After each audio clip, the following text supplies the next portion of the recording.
All right, good evening, peace and blessings. Hello, my name is Adam Jackson, and I'm a part of the community engagement team at the Baltimore Children Youth Fund. Welcome tonight for our community program showcase, our virtual program, community program showcase. If this is your first time being a part of any of the programming for the Baltimore Children Youth Fund, first, welcome. Appreciate you for being here tonight. We have a great lineup of community-based programs that are going to be talking about their work directly in the city of Baltimore with Baltimore City Youth. So the goal of tonight is to get your young people signed up. So what you're going to be hearing tonight is a lot of different programs and passionate people from different programs talking about the various work that they do here in Baltimore City. Share this video. If you are watching on Facebook or Twitter or anywhere else, share this video. The goal is to get this into the hands of many Baltimore City families as possible so they can learn about the programs that are available to their young people. Right now, during the COVID-19 pandemic, there have been a lot of challenges for families, particularly as it relates to finding great quality extracurricular programming for our youth and young adults. And this is for you. This is for you if you're looking for that. If you've been stressed out and frustrated with trying to find good programming for your young person, then I encourage you to stay locked in for this conversation tonight. We have a power-packed program. I think we have 6 or 7 different organizations here represented tonight, and they're going to give you lots of great information on the work that they're doing in Baltimore. A couple of housekeeping things. First, comment. Feel free to light up the chat box. If you have questions for any of these folks that are doing work in Baltimore, light up the chat box, and I'll make sure at the end of their presentation they get your questions, because we want to make sure that you have the information you need to enroll your young person. Also, if you notice here on the screen, there's a couple banners you see. There's like a little ticker at the bottom and a little banner. So when each person is speaking, you'll be able to see their contact information on the screen. In case they don't mention it in their presentation, it's totally fine. You'll be able to see it directly on your screen. And if you can only hear me, you can't see the screen, I'm also going to say it to you. So you're going to have all the information you need to get your young person enrolled. Okay? Like I said, stay locked in. This is not for play. These people came to give you information. So if you're watching this on your television, on your phone, I highly encourage, stick around. You're going to want to hear what these folks are working on. All right. So we're just going to jump right into it. You don't need me to tell you what's going on because they're going to tell you, not me. All right. So first up, we have Banner Neighborhoods, and we have my good brother, Velmar Coleman. How you doing, brother? I'm doing well, man. Thank you so much for having me. I appreciate you allowing me to, speak on this platform. Yes, sir. Yes, sir. So now, Velmar, you have a presentation to share, right? Yes, I do. Just a PowerPoint, presentation, just talking about program details and information. Okay, well, just go ahead and share your screen, and I'll hop off and let you get started. All right.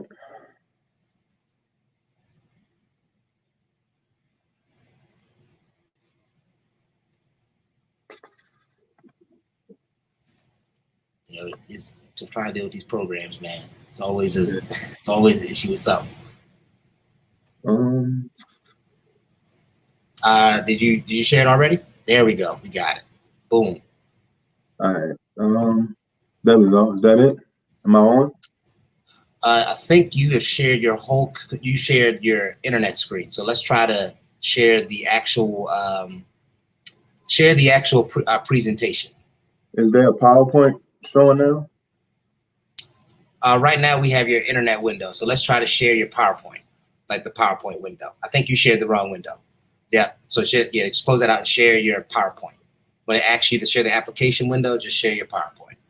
All right. Let's try it. For folks who are just hopping on, we're going to get started talking about Baltimore City programs. Banner Neighborhoods was actually on our last broadcast from not last one we just had, but from about a month ago. And so dope information shared then. And we're really happy to have them back on for a second time to talk about their programming. Actually, matter of fact, the photo that we used is actually from Banner Neighborhoods, from a program that they had here in Baltimore. Here we go. Boom. There we go. I'm gonna hop off, brother, and let you take it away.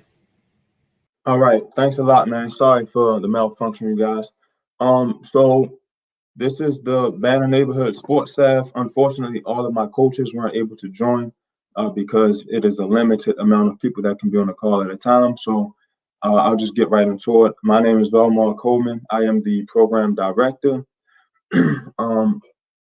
Ariel Brown is the program coordinator, and I have Nikita Sutton, who works with Up to Us Sports, who works very distinctly and close with Banner Neighborhoods. Just a little bit about myself. I am from Baltimore, Maryland. I grew up in Baltimore. I played sports at Towson University. Sports is a major part of my life, always has been.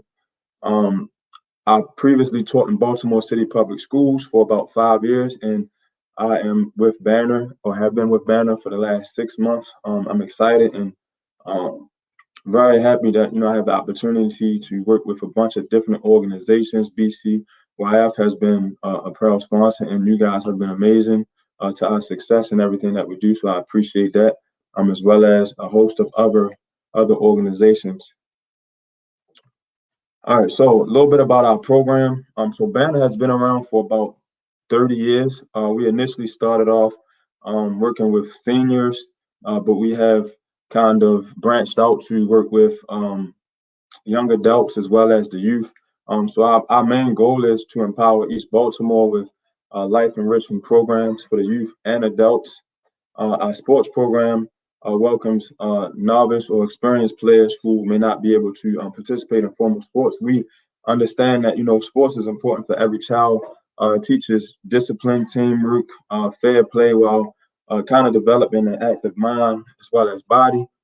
Through sports, we're able to get the youth moving, especially during a time like now, with everything being virtual and kids not being able to, actively be out in the community as much as they would like. But we also want to kind of develop, future leaders with lifelong healthy habits as well.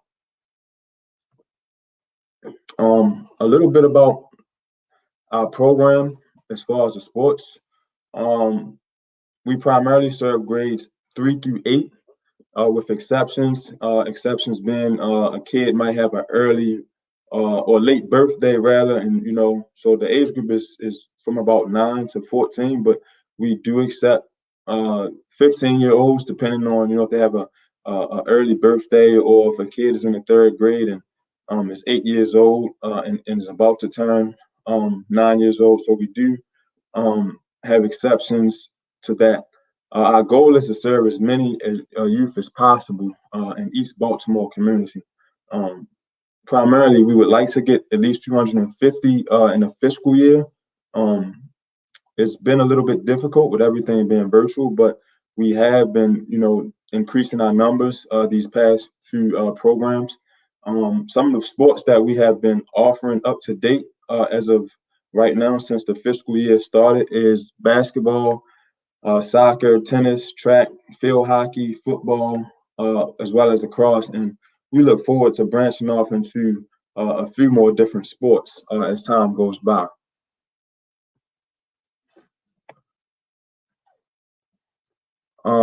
So a little bit more about the program details. Right now, we are currently virtual until further notice. Everything is done virtually. However, the coaches, do get out there and deliver things that, kids may need as far as equipment, supplies, and things of that nature. As you guys see, kids are provided with, equipment and supplies. And we appreciate, the different organizations that we partner with, leveling the playing field. They have came through and given us plenty of sports kits and supplies to provide for the kids and the programs that we have. And real quick,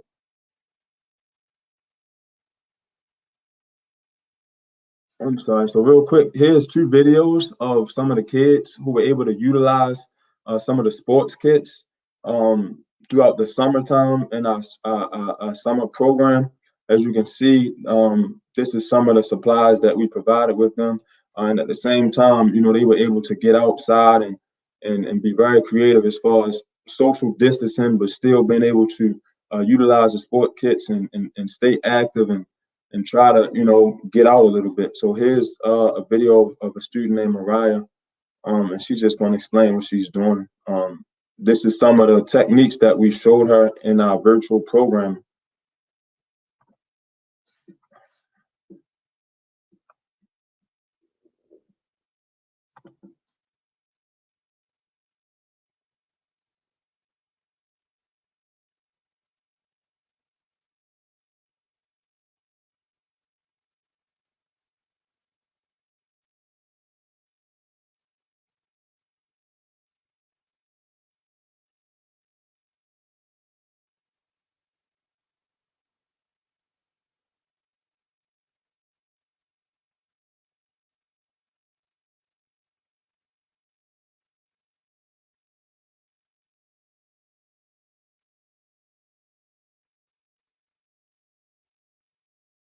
So that was basically a drill that we showed her. It was called Figure Eight, just to work on controlling the ball.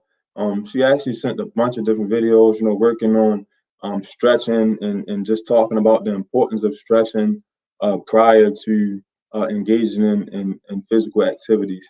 I had to kind of condense it for time and purposes. Here's another student who was actually out with his mom, being able to kind of utilize the sports kits. And at the same time, social distance as well as, moving around a little bit.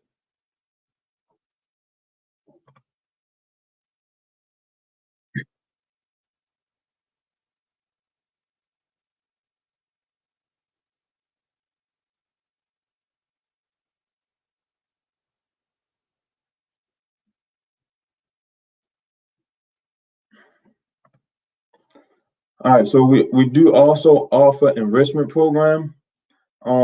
And our goal is not only to have sports, but also have a program that benefits students in a variety of ways. We definitely understand that, this is such a trying time and our youth need social, emotional support. A lot of kids are, going through a lot of things and especially this virus and the COVID-19 pandemic, and they don't know how to kind of handle it.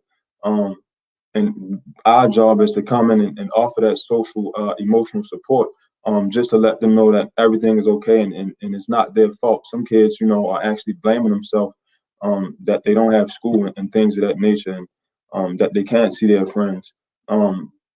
So we would like to kind of maximize engaging our youth in enrichment program along with sports, and working on things such as critical thinking, problem solving, self-awareness, self-management, self-care, team building, as well as goal setting. Working on these things improves concentration. We also want to work on job readiness activities that require our youth to kind of think about things they like to do. Activities that may push them to think about a specific career, things like hobbies, things they're good at, skills they've kind of developed through extracurricular activities, and just teaching about jobs and industries, just really going into depth with these type of things. So right here is our step competition that we have coming up. This is our next program that is scheduled for January 11th. So I'll just talk about this really briefly. This is the last slide. So basically, we're having a competition between, the youth as well as schools and different organizations. And it's basically a step counter. So we provide the students with a pedometer that they'll wear on their wrist. And basically whoever gets the most steps, and it doesn't necessarily mean that a student have to go running. You can get your steps in a variety of different ways, whether it's dancing, walking around, jogging, however, a kid want to get his steps. Our main goal is to just get these kids moving around, because we know that, they're on virtual learning all day, and sometimes that can be exhausting, and they don't get a chance to get out as much. So we also have information sessions. We've already had two, which was the 10th and the 17th. We have one more on the 7th of January, which is 4 to 5. And we're just talking about, what's going on as far as a step competition, how to register, timelines and things of that nature. So basically, we have prizes as well. The first place prize for the student that gets the most steps is a laptop. Second and third place prize is a tablet. Fourth place prize is a Visa gift card. And then all participants receive a $20 Target gift card. So whether or not, you accomplish more steps than anyone, if you don't get as many steps as anyone, as long as you're registered, you will receive a gift card. And we also have a prize for the top school or organization with the most steps, which would be $250. So I know it says $500 here, but speaking with a couple of different schools, some schools do not offer elementary and middle school, and some schools only have elementary. So we want it to be a fair competition. And with that being said, the elementary school with the most steps will receive $250, and the middle school with the most steps will receive $250. So we kind of split that $500 prize just to make it more competitive and so that it's fair. My contact information is on the flyer as well. In order to register, I have a link that you guys can register through, and all you do is click the link. It takes you right to the registration form, and it's printed in Spanish as well as English. You can fill it out right then and there. And that's pretty much it. As far as the outlook on future programming, we're planning to have a virtual as well as a non-virtual program in the spring, just in case, because we don't know what the future holds. But we will have different programs for both virtual and non-virtual. So hopefully we're back in action in non-virtual, because I know sometimes, virtual can be a little bit frustrating, to say the least. But we've been managing, and it's been going well for the most part. We've been getting a lot of feedback from our parents as well as the youth. And again, thank you guys for having me. And I look forward to definitely speaking with you guys again, and hopefully someone out there find this program interesting enough to want to sign up and want to join. Registration is open and it ends on January the 7th. So thanks again, you guys, for allowing me to speak. All right. Thank you, Brother Coleman. So we have a couple people, just a quick shout out to people who've been joining us this evening. We have Mr. Kid Jabbar. I appreciate you for being on tonight. Councilwoman Felicia Porter, appreciate you for joining us this evening and for sharing the broadcast with your constituents. We also have Miss Mary Alexander. She says she wants to join. So Velmar, you mentioned the programs that are coming up and how people can get involved. For Miss Alexander, I'm not sure if she caught it. Maybe she just came in towards the end when you were speaking. But do you mind sharing that information again about how people can get involved with Banner Neighborhoods? Yes. So our handles is at the bottom of the screen. If you want to go to the website, all of the information is on there as far as the programs that we have coming up. Timelines, dates. As well as our social media. You can go to our social media, and the links to register and sign up is on there as well. And my contact information is there as well. If you want to personally reach out to me, I can get you all the information that you need as far as future programming, current programming, and things of that nature.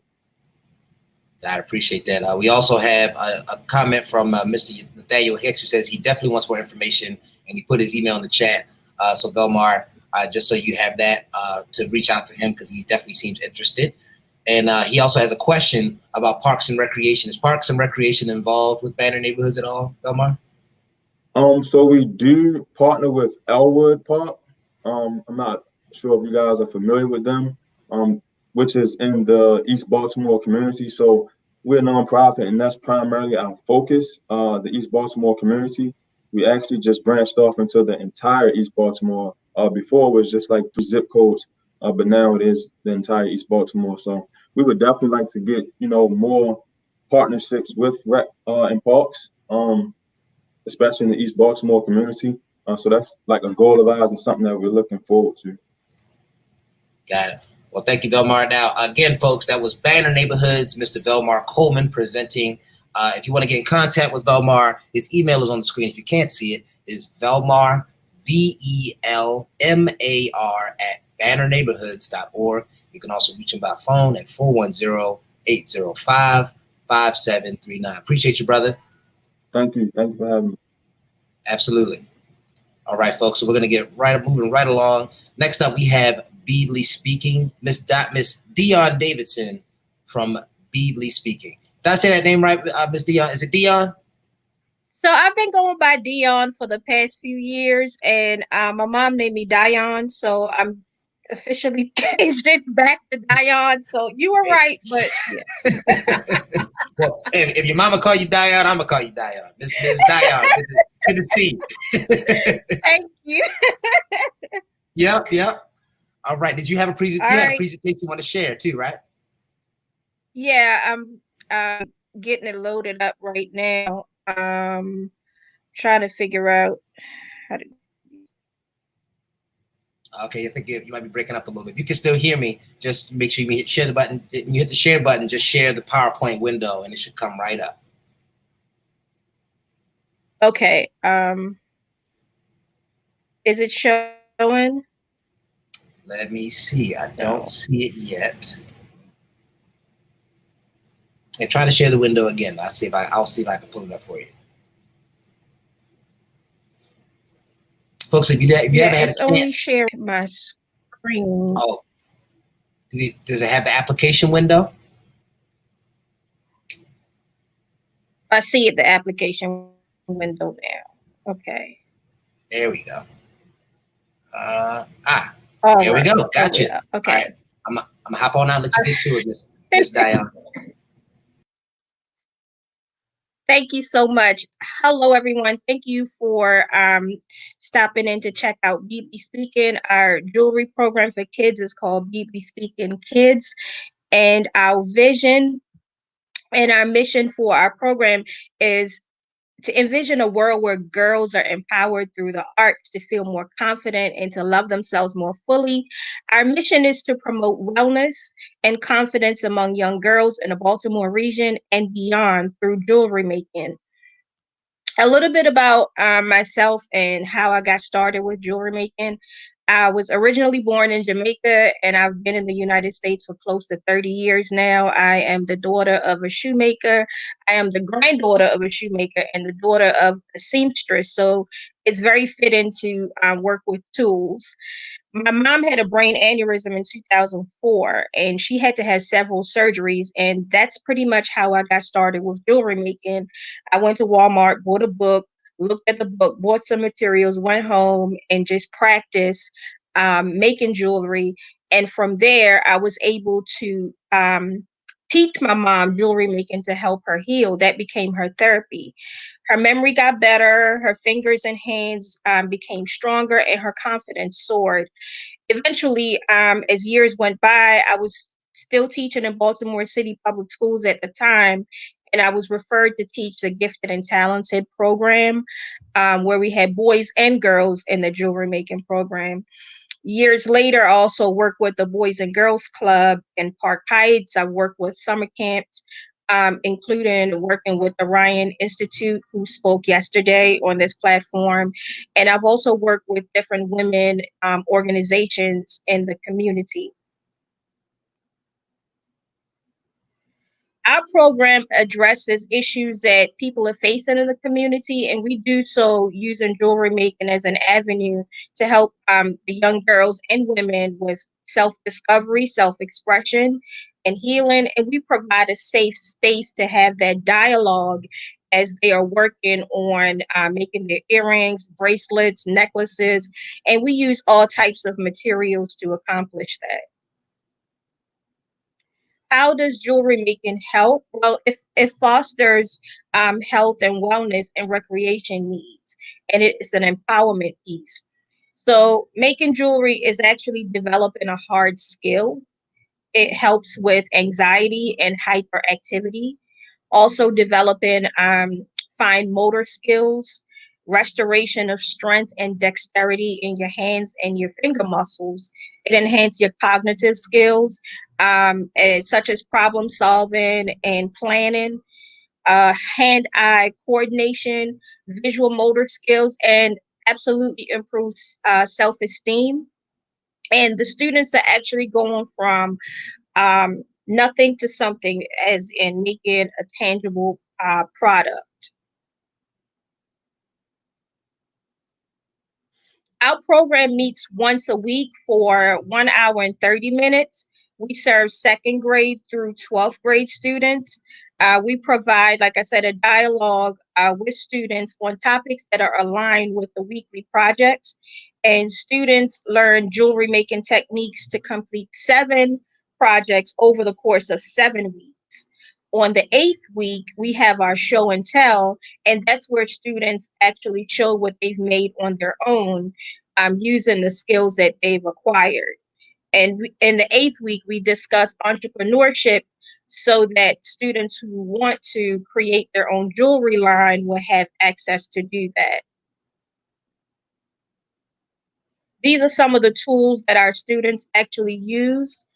Um, Some students have never used tools before, so this is a great opportunity to expose them to this. And these are your needle nose, round nose pliers, and your wire cutters, your crimper tool. This is a stylus that they actually use to create dots and other pattern and designs when we're doing painted wood earrings, and of course a measuring tape, which kind of ties it back into what they're learning in the school system anyway, with the math piece. And this is what our virtual class looks like. I'm grateful that the parents were able to snap some pictures and send them to me of the girls while they are working.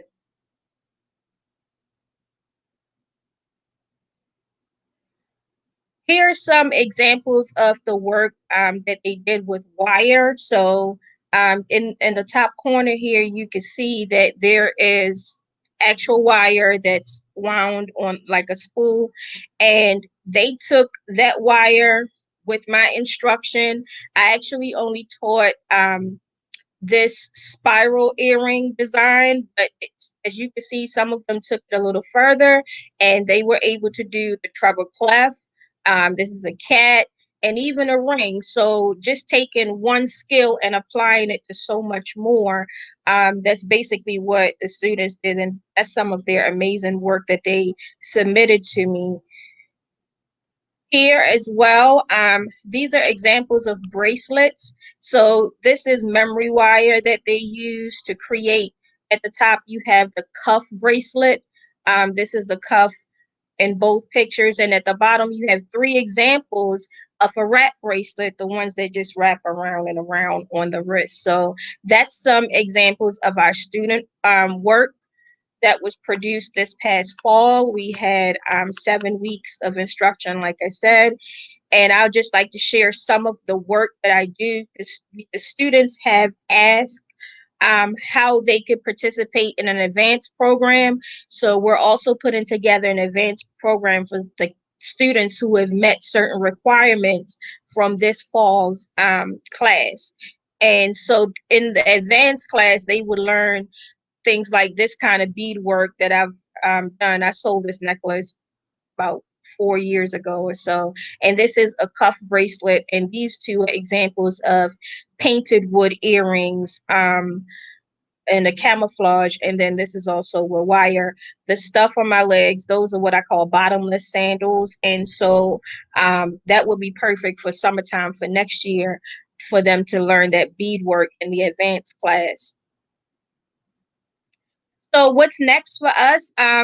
We have a spring session coming up. Right now, we have used all of the BCYF funds that were given, and we are getting ready to do our spring semester of classes. And I've heard from people in surrounding counties saying, what about us? You only have stuff for Baltimore City. So we are going to open the sessions up to people from different and surrounding counties. That way you can register your children, and that information will be available for you to start registering come January the 4th.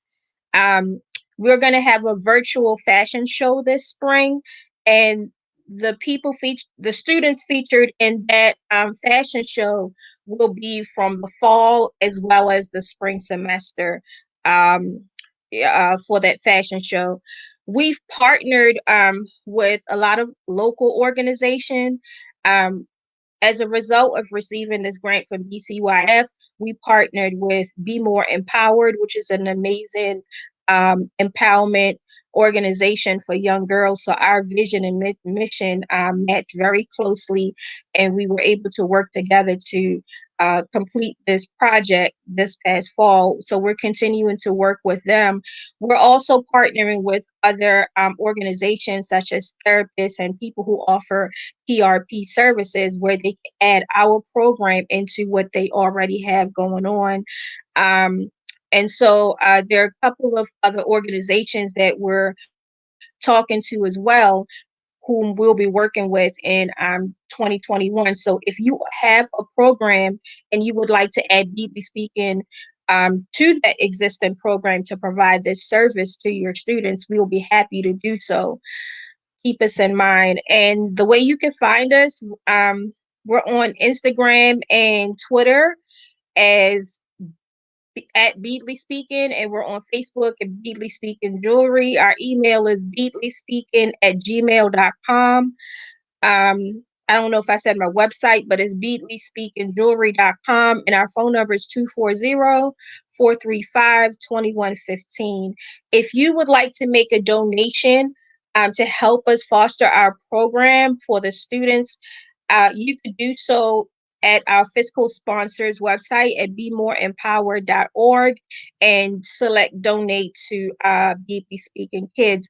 Our program actually costs a lot of money, as I showed you the tools that we use, and we use very good materials to create the work that we do. So keep us in mind, and this is what we had to offer for this past fall, and we'll be continuing to do so. In addition to our kids program, we also offer services to women for our program. So if you have an organization that features women or women empowerment, you can also add us to that. So this is pretty much what we have to offer. And thank you so much for inviting us to speak. We appreciate it. And we look forward to working with the community. All right. Thank you, Diane, for the information. Very powerful story on how you started the organization. Would you mind just have a couple questions for you before we get you out of here? One, the piece about therapy, jewelry making being therapeutic. How did you make that connection? And secondly, where can we buy this? Okay, can we buy any of the things that the young people have made? So the way I connected it to therapy is when my mom had the brain aneurysm, and the doctors told us to that we had to provide some form of therapy at home for her. And that's basically when I figured out, that it could possibly work. But over the years, especially in 2013, I was diagnosed with lupus, and I could barely use my hands. I would wake up, my hands would be like this in the mornings, and it was extremely painful. I couldn't even hold my toothbrush. And so I became really depressed because I couldn't really care for myself like I was used to. And so I went back to something that I know, jewelry making. And as I made more pieces, I started feeling better. So that's how I know that it actually can work for your mental health, because it relaxes you and takes away that anxiety that I was feeling from everything and hopelessness, really. And it just changed my whole mood. And so that's how I was able to offer.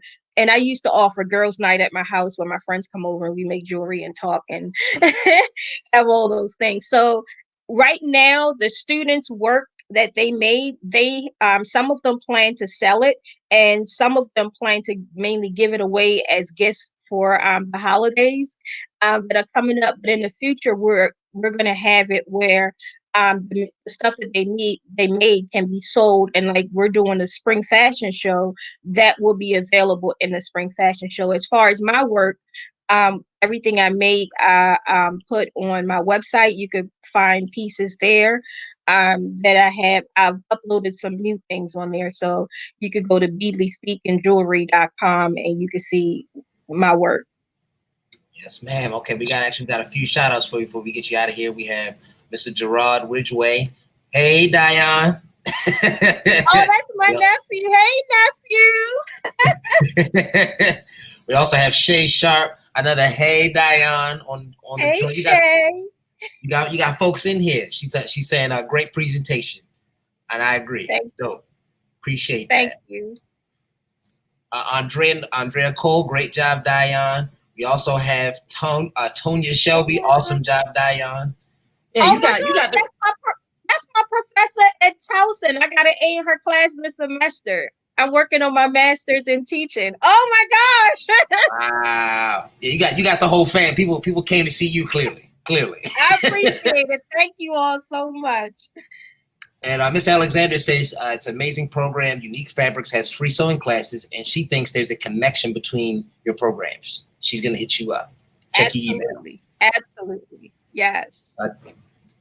So Tonya says she's really proud of you. Appreciate you, Diana. Matter of fact, if you can, try to stick around a little bit in case we have some questions that roll in. But thank you so much for your presentation tonight and the awesome work that you're doing with young people. If you want to reach out to Beadly Speaking, we have Miss Dion, not Dion. You heard her the first time. My mama called her Dion. Don't call her Dion.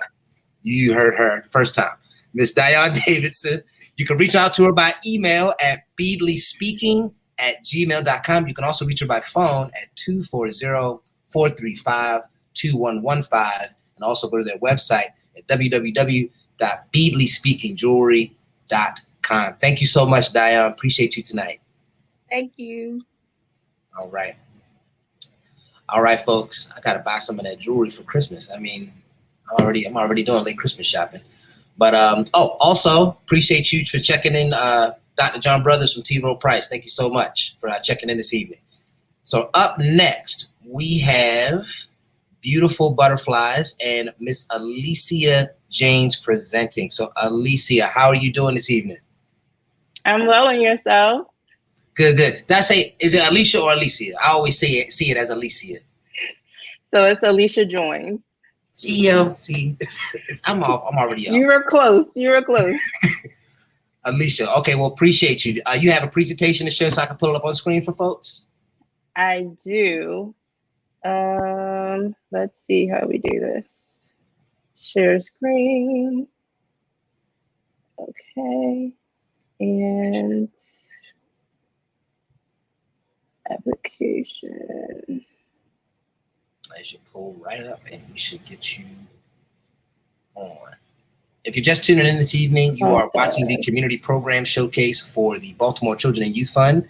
These are programs that are working with young people here in Baltimore. So if you see a program that you think fits your young person, please reach out to these folks because they are presenting because they want you to enroll your young person in their program. All right. So Here we go. Gotcha. All right, I'll pop on out and let you go. Yep, I can. It's Canva. Is that what you mean to pull up? Yes. All right.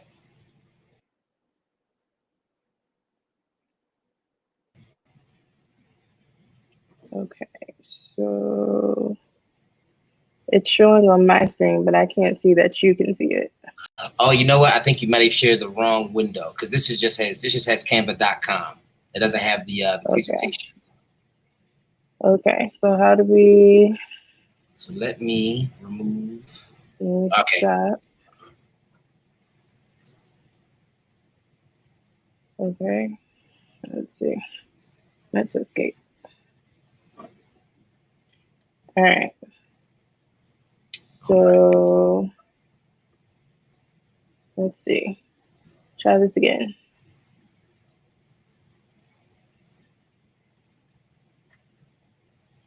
Okay, let's see if we can get you on. Okay. And I think there we go. We got you. Okay.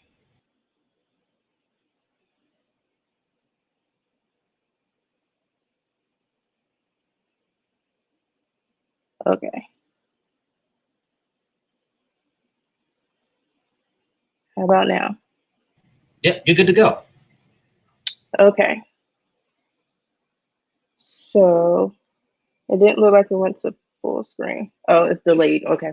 So good evening, everyone. Again, my name is Alicia Joins, and I am the founder and director of Beautiful Butterflies Incorporated, which is a mentoring program for young girls 8 through 16 in Baltimore City. Our signature program that is being funded by BCYF is called Ambitious Girls. And so this presentation will go a little into what that program entails. So the mission of the organization is to empower girls to be confident, socially poised, and ambitious by engaging them in their communities, building their self-esteem, imparting social etiquette skills, increasing literacy, and encouraging sisterhood. And so some of the pictures that you see on this screen, to the farthest left, we started programming at Harlem Park Elementary. We started in 2010, and so that group was actually one of our first cohorts. The next picture with them in all white dresses was their closing ceremony. So one of the special characteristics of the program is that we do a closing ceremony and a cotillion where the young ladies dress in all white and they're kind of reintroduced back to society as a lady. The last picture, you will see Kinsley and Corey, who are wearing their Namaste t-shirts that they received in their butterfly box that we'll talk about later. But they're sisters who are part of the Ambitious Girls program. So our two programs, Ambitious Girls Again, is a self-development and mentoring program for elementary and middle school age girls that focuses on building self-esteem and increasing literacy. Queendom, which was originally done in the school system, is a one-day conference designed to help girls build their self-esteem, develop a strong sense of self-worth while reducing their involvement or potential involvement with the juvenile justice system and providing access to opportunities and services.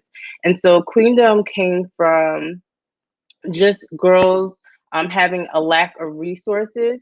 And so we actually have one-day conference. They're identified by school teachers and principals who have had high truancy rates, have had high disciplinary problems.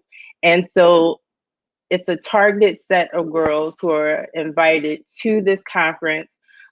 Since last year, March, we were supposed to have it again at Morgan State University. It got canceled the day right before COVID hit, like the day right before we were supposed to have it at Morgan.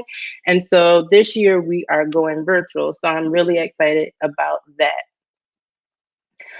So Ambitious Girls, our target age group for that program is 8 through 13. Again, you will see Kinsley and Corey holding their butterfly boxes. So before there was a box, there was a basket full of everything that now goes into the box.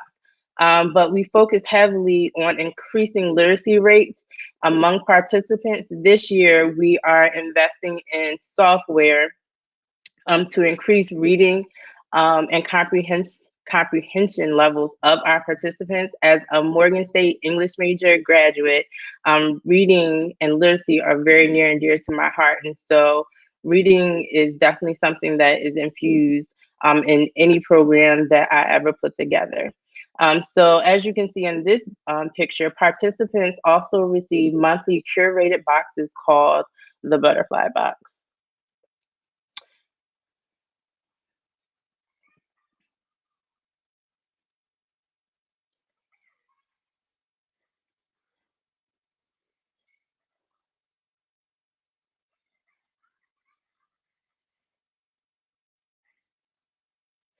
So that short clip was one of our participants, Miss Aubrey.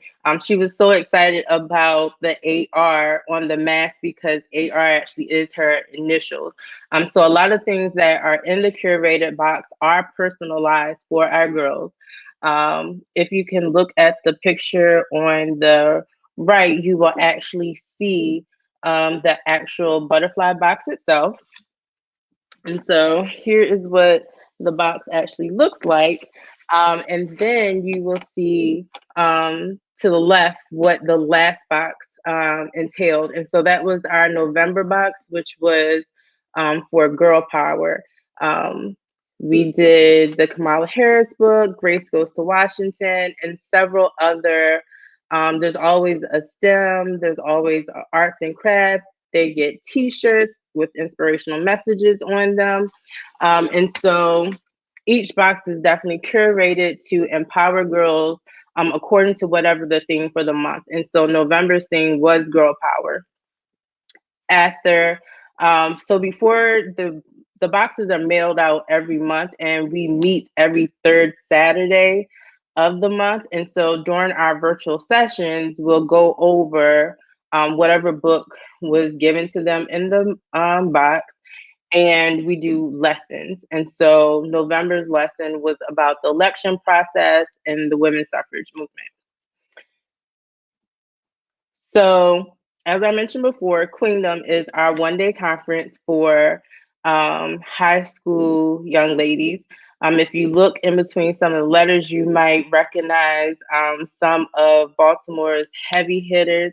In the E, we have Miss Glenisha Bass, and in the N, we have Sister Mathina, who also serve as two of our speakers for our Queendom Conference.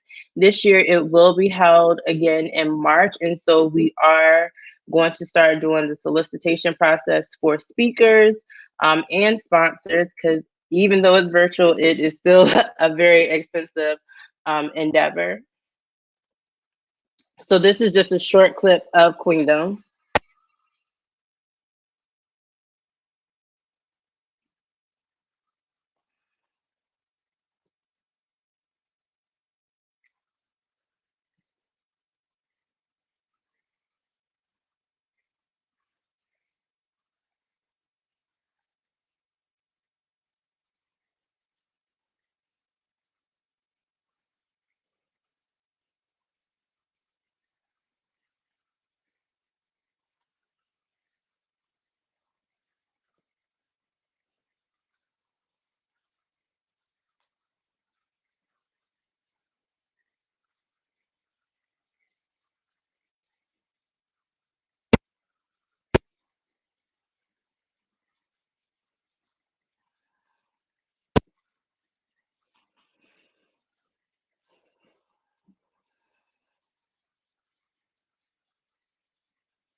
So that was a short clip of our last Queendom Conference that was held at Morgan State University.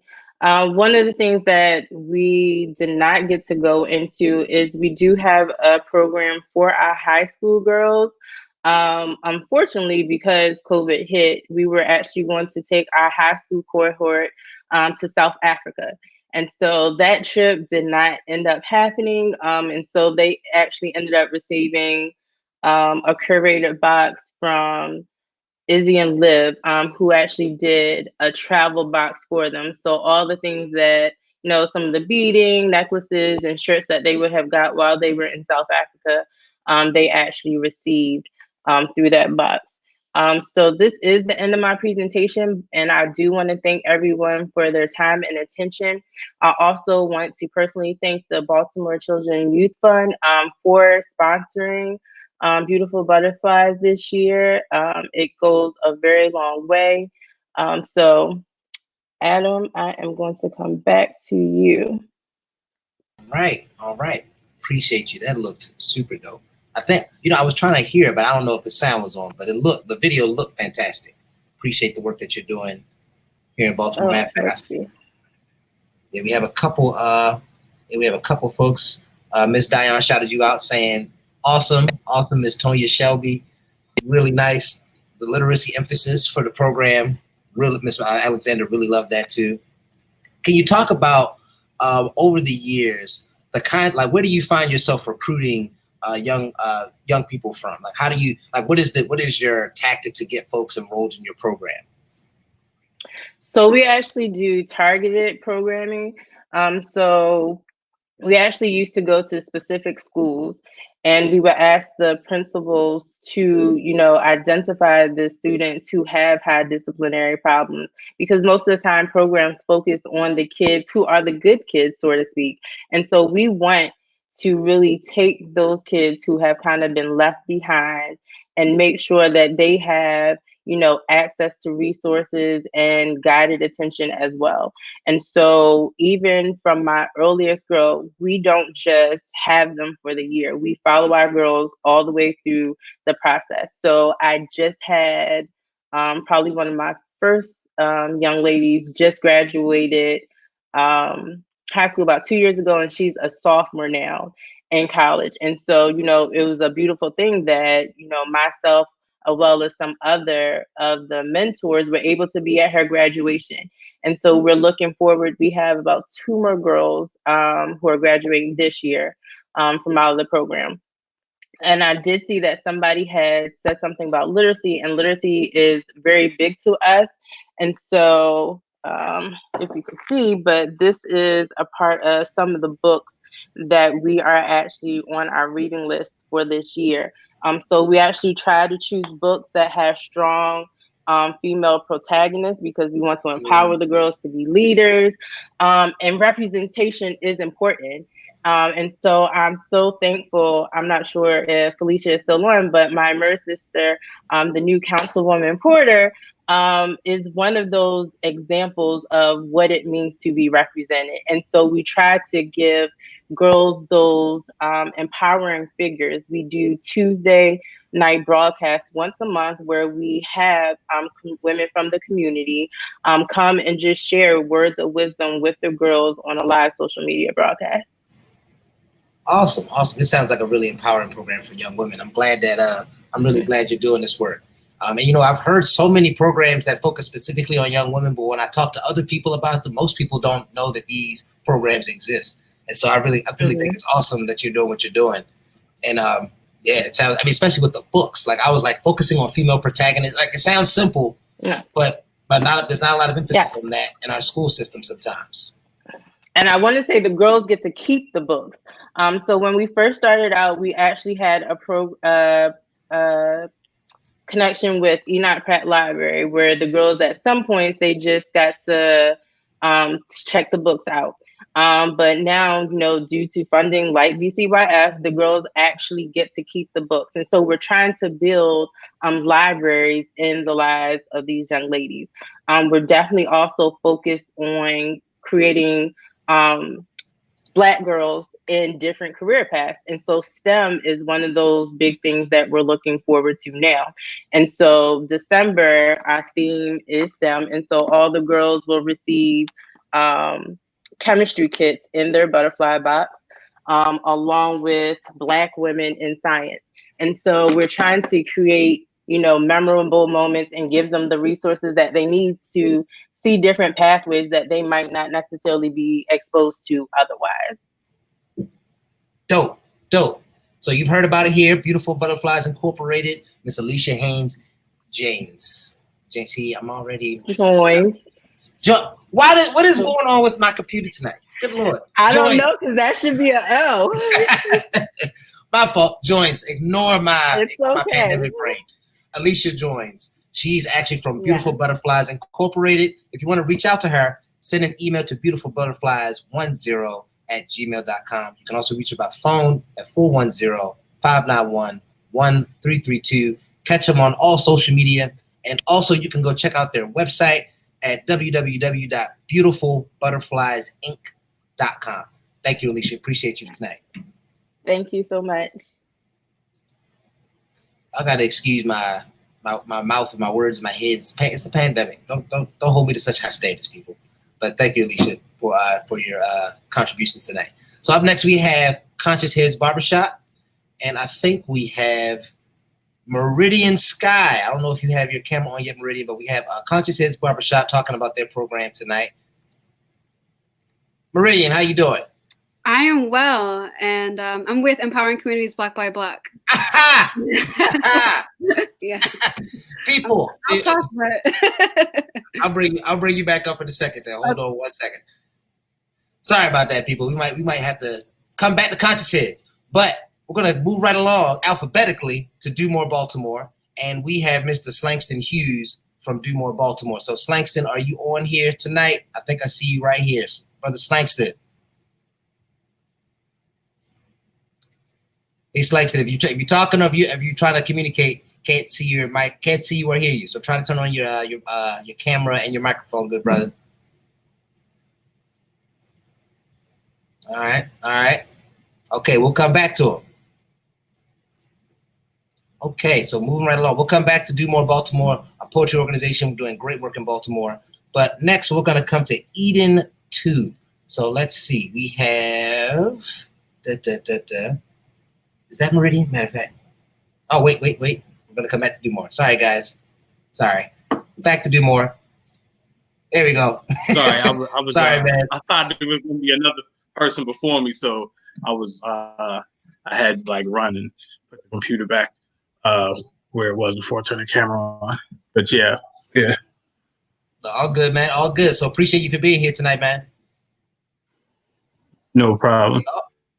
Oh, okay, cool. Yeah. So I'm not sure. I think you might have a slow internet connection because your camera's going kind of in and out. But we're going to see how that works. But do you have a presentation you want to share tonight on screen for folks?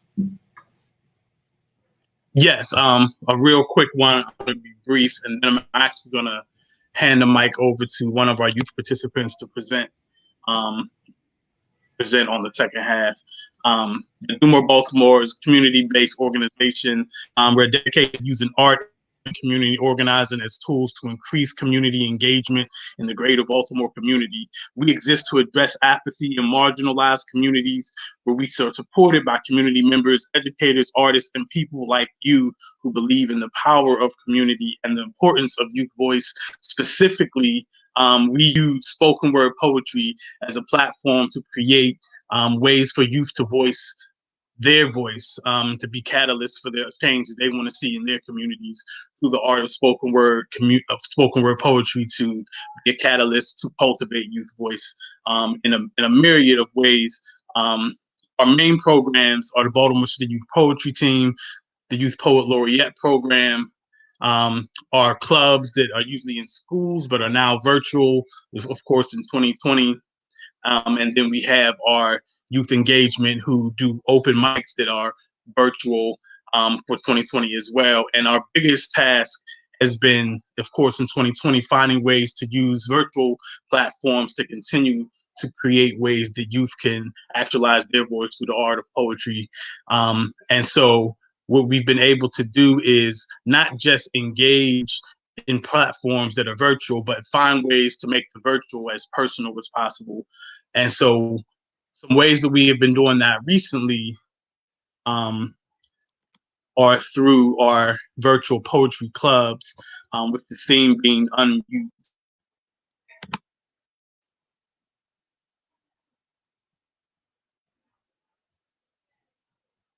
One second, I'm pulling it up now. Are you trying to share your screen?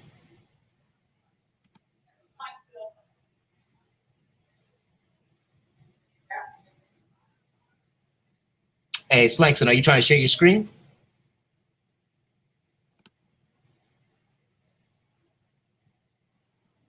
Yeah, I'm pulling up the application. Oh, okay. Yeah, when you just let me know when you share it so I can pull it up. Yeah, I've had the great pleasure of working with a lot of DewMore's young people for the past like 8 years or so, and there's like such a strong variety of poets and performers in that organization. I think we have you up. I think we have you good to go. It says it's pulling up now. There you go. All right.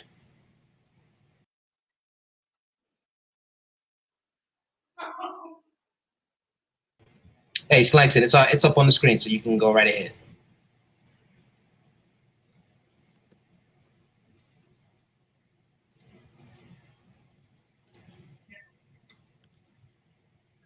Hey, Slankson, can you hear me? Okay. Yep. All right, it's your screen is pulled up, so you can go whenever you. So some of the clubs. Cool. So some of the clubs that we have started recently is the Poets Brew, led by Duke the Root, and so that takes place on Tuesdays and Thursdays, and that is actually one of our first clubs that actually engages young adults from the age of 19 up. And so this started because we have a lot of alum youth or youth who come through the program and then kind of age out or are not like at the stage of like being youth participants anymore, but still want to engage in poetry and engage in platforms where they can have their voice heard. And so this is actually like our young adult poetry club that Duke leads. Another one is the Poetry is Mental Health Club. This is a collaboration with the Baltimore Mental Health Alliance. And so we found that this was a really needed initiative because not only is mental health an important thing in the Black community and an important thing when you're working with creative writing and poetry, and a lot of real things come to the surface. And then it's like, well, after you write about these things, or even before you write about these things, how do you start to unpack the mental health aspect of it? And so this was a really important collaboration that developed with the Baltimore Mental Health Alliance.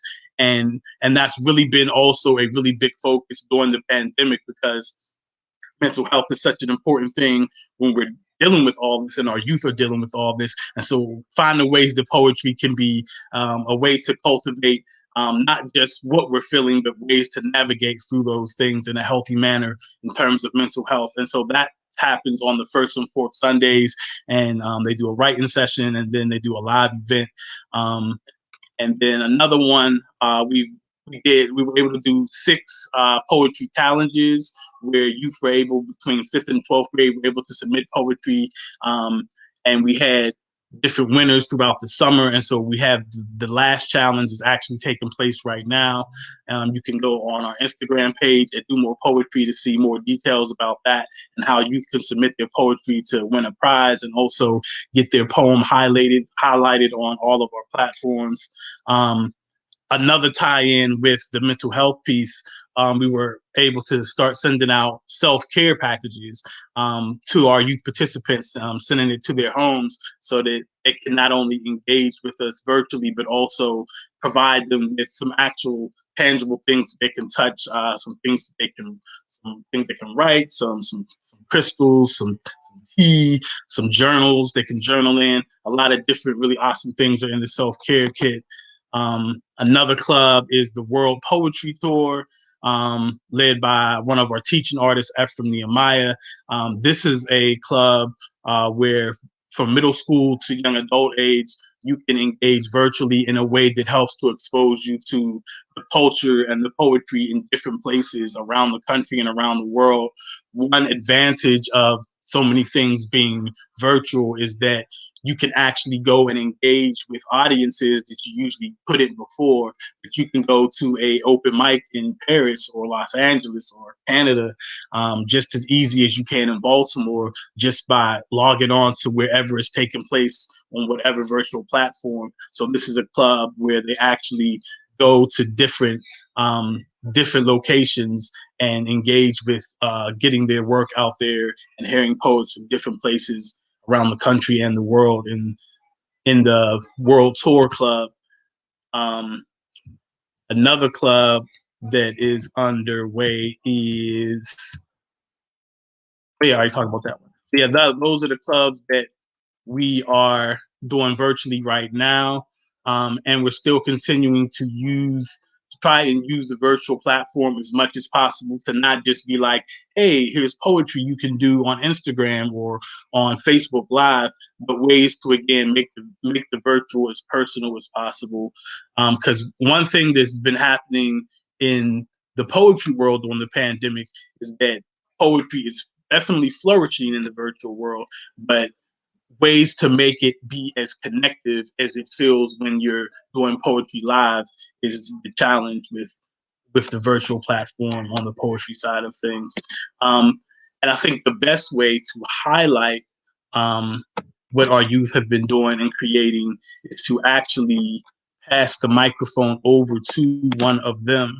So now one of our participants who is a part of the Baltimore City Poetry team was one of our youth poet ambassadors in 2019, as well as a founding member of one of our newest programs, the BASE Initiative, which is a way that we can tie together activism and arts in a more direct manner. And she's going to talk a little bit about that. But I'm going to pass it over now to the one and only Anaya Taylor.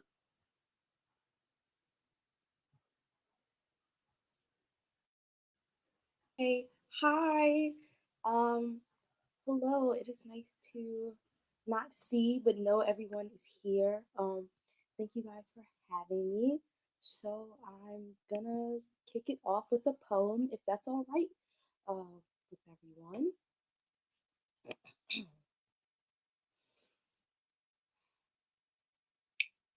In Baltimore, a poet's words are worth more than a million pictures, which is said to be worth 1,000 words. You will not remember the picture of the boy who was shot dead, but the memory of the words the poet spoke about him is etched into your brain. The metaphors, the similes, the connecting synecdoches, listen to the poem. Someone once told me that everything is a poem if you listen close enough. The sirens give you the sweet feeling of the potential lines. The music is the snaps of affirmation. The laughter is the sheezus of home-hitting everlasting memories. If everything is a poem, and everyone is a poet, then somewhere there is a poet in a Fells Point Chinese carryout, where the place is dirty but you know the food is phenomenal. Left his house at 1 a.m. because he wanted to get the piece just right. A girl is in the corner of her A-push class, and instead of listening to a lecture on the Nazis, she's writing a poem about her friends who are all sad she will not pass the test on the Nazis, but she will change lives with her poem. A boy is up till 3 a.m. memorizing his poems because who needs sleep when you have slams to win? Listen to the poems. The city may not be rich in sound, but we are surely rich in sound. We have never been able to deal with our emotions, didn't want to feel weak, so we do more to feel less. And instead of catching bodies, we write them, and we always kill it. We throw pins instead of punches. Now tell me, can a picture do that? Can it make you feel everything at once and leave you wanting more? Does it help you breathe easy, hug you on the coldest nights? In an alternate universe, all of the prisons are turned into poetry exhibits with infinite open mics and slam competition, where no word goes unsaid, no feeling unfelt, and no poem unwritten. Every piece will be incomplete because no one story is ever really finished, and everyone can breathe easy. Listen to the poems. So that was my first poem called Breathe Easy. I hope you guys liked it. So apparently I think this is the part where I talk about bass. Yes, yes, yes. Okay, Yes. so bass is okay, cool. Like Frank said, BASE is an organization that I am a founding member of. It was started over the summer as a pilot program, and within this, I guess you can call it an apprenticeship. We uh, are basically an extension of DewMore in the sense that the same thing is we're educating through art and activism, but in this way we move more around radicalizing education. And so right now what we're working on is, which I'm very excited for, is a festival of the sorts where we're teaching all these different things, like community gardening, radicalizing education in the school and outside of the school, like yoga, things that stimulate your mind, body, physical health, mental health, emotional health, all of those things. And so Base is basically the catalyst of that. We plan to have this big festival and have a whole bunch of community vendors and food and community gardens where people can come and get free food and free veggies. And yeah, I hope I'm explaining this very well because yeah. So that's basically the gist of the things that we are doing right now. Further down the line, we plan to, create like spaces where we can talk with community members, with people empowered within the city to talk about how to build our community in a more grassroots way, in making everything accessible for everyone. So yeah, slang. Did I miss anything? Fantastic. Hey, Slangston, you're muted right now, but did you ever... Oh, go right ahead. Be holding a virtual platform that you're going to be inviting different community members and stuff to, I think in early February. And so, yeah, BASE has just started to get off the ground. It is the newest DewMore initiative, where basically youth who have come through our program that have showed that they are strong leaders have been hired to start to develop their own vision for how they would like to see their activism in action through their art.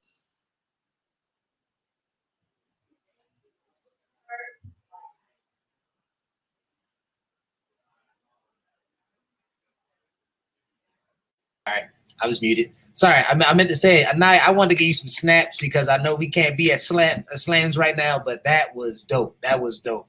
Matter of fact, you had a shout out from somebody. You got a shout out from quite a few people. Miss Cheryl Goodman, beautiful poem. Miss Alexander, hand clap emojis. Doing an awesome job. Love your energy. This is fantastic. I can't wait till we can see performances in public again. I cannot wait. So Anaya, matter of fact, I wanted to shoot a question to you. So how old are you? I don't know if we caught your age. I'm 17. 17. Okay, so you mentioned art and activism colliding for DewMore, for you. So as a young person that's a part of DewMore, doing work with DewMore, how do you see the organization supporting you as kind of colliding those two worlds, like your art and your activism? And how has it helped support that for you? Well, I think my art is my activism, and DewMore has done nothing but really illuminate and heighten that. I think Slangston, like more than ever, has taught me over the time that, poet me and any other me are not two different people, but, the same person. And all of my mentors through DewMore and BASE has always just made sure we knew that art is its own, rebellion, is its own revolution within, any type of activism. And so just anything that I do within DewMore has always been activism, if that makes sense. And just it just is like illuminated and heightened, and they cultivate it. And so yeah, they've always been that outlet. So they aren't separate. These are things for you that are always connected. They're not like you're an artist one day and an activist the other. These things are always inherently connected. That's what you've gained from being in the program. I definitely through the program, I think the biggest thing that I've gained was that you are like an entity and you have all of these different things about you that exist, but that doesn't make you a separate person once you step into that. Like when I step onto a stage, that doesn't make me less of a student. It doesn't make me less of an activist. It doesn't make me more of a poet. It's just me taking this and doing it one day, and then the next day maybe I'm doing some activism, maybe I'm doing a sport, but that doesn't make me less of anything else. Absolutely. That's fantastic. I love it. I appreciate you, sister, for being here tonight and sharing your wonderful art and activism at the same time. Appreciate you. Brother Slangston, do you have any closing words for folks to talk about DewMore or about the work that y'all are doing in the upcoming year? I saw my mom there in the chat say hello. Shout out to my mom in the chat. I don't even know how she's video. But I mean, I would say that a spinoff of just that alone, though, it really is a torch passing kind of initiative, not just with DewMore, but I feel like that art and activism in general, because it really was the teenage version of me who was following my mother, who was doing similar things in Pittsburgh at the time and creating youth programs in schools and in after school community settings where there really was no youth programs, that I saw that something possible. And so for me, it just feels like a natural extension that it is important for me to pass the torch forward the same way. And so when it comes to art and creating platforms for youth to be heard, it's imperative that we do this work, because this work is not something that ends with us. It continues who comes after us. And I really feel like the most important footprints I've created as an artist are the people come up through these programs, even more so than the poetry that comes through these programs. Well put, brother. Well put. Well put. A couple more folks want to shout y'all out. Baba Changa Oyango. Fam, appreciate you for being on the stream tonight, Changa. Anaya, we have another comment for you. She says she just floated back to the 60s. You squashed it. Dang. I mean, I got to agree. You killed it. I appreciate you. So appreciate y'all for being here tonight. DewMore Baltimore, people. Dope young people. It's not just about poetry. It's about getting people to align their passions, their purpose into their art, seeing it as one. And personally, I've had the pleasure of working with their young people and seeing their performances over the years. Dope organization. DewMore Baltimore. If you want to learn more about DewMore Baltimore, go to www.dewmorebaltimore.com. You can also find them on Facebook and Instagram at DewMore Poetry. If you want to reach out to DewMore to get your young person enrolled, reach out to Olu Woods, Olu Butterflies, we call her, Olu at DewMoreBaltimore.org. Appreciate y'all, Slangston and Anaya. Thank y'all for being here tonight. Hey, peace. Yes, sir. All right, folks. Man, that was awesome. That was really awesome. Okay, so let's move right along. I think we have folks from Eden 2 for their program, Empowering Communities. You know, I didn't get the whole name of the program, Empowering Communities, and it cut off. Remind me of the name of the program, sis. Empowering Communities Block by Block. Empowering Communities Block by Block. Got you. And we got Meridian on too. Sky. Hello, everybody. So I wanted to say first, before I get started, that every group that came before me program just gave me life, and Anaya just topped it off. That poem was live, right? Mm-hmm. So yes. I know Sky agrees. That was really live. So I do have to share my screen, so I'm about to share it. All right. Just let me know when you got it up, and I will pull it up for you. All right. All right, I'm up. Okay, let's see if we have you on here. I don't see it yet. Does it say it's sharing from your computer? Let me see. Hold on 1 second. Share screen. Do application window. All right. There we go. Got it. Okay, I'll hop out and let y'all get to it. Okay. All right. So we're Empowering Communities Block by Block. I'm Janet North. We go by ECBB for short. I have with me Ray Baylor, if he's still around, one of our strong, committed community partners, and Sky, just Sky, or we're going to go Sky Garcia. Mm-hmm.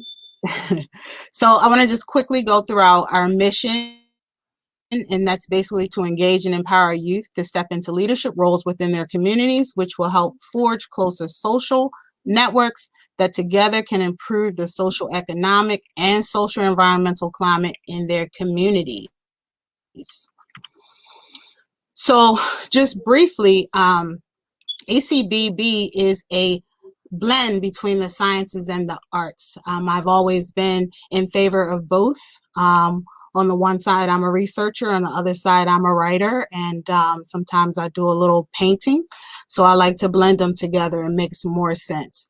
And so the participants that come with us, they meet with us 8 to 10 hours a month, and they participate in different activities and workshops, and that'll help them look at some of the current community health data and see some of the inequities that these various vulnerable populations and Black and brown communities are faced with, and then they look at also some of the available resources or the lack of resources within the community, and then we discuss the sustainability and future of the community.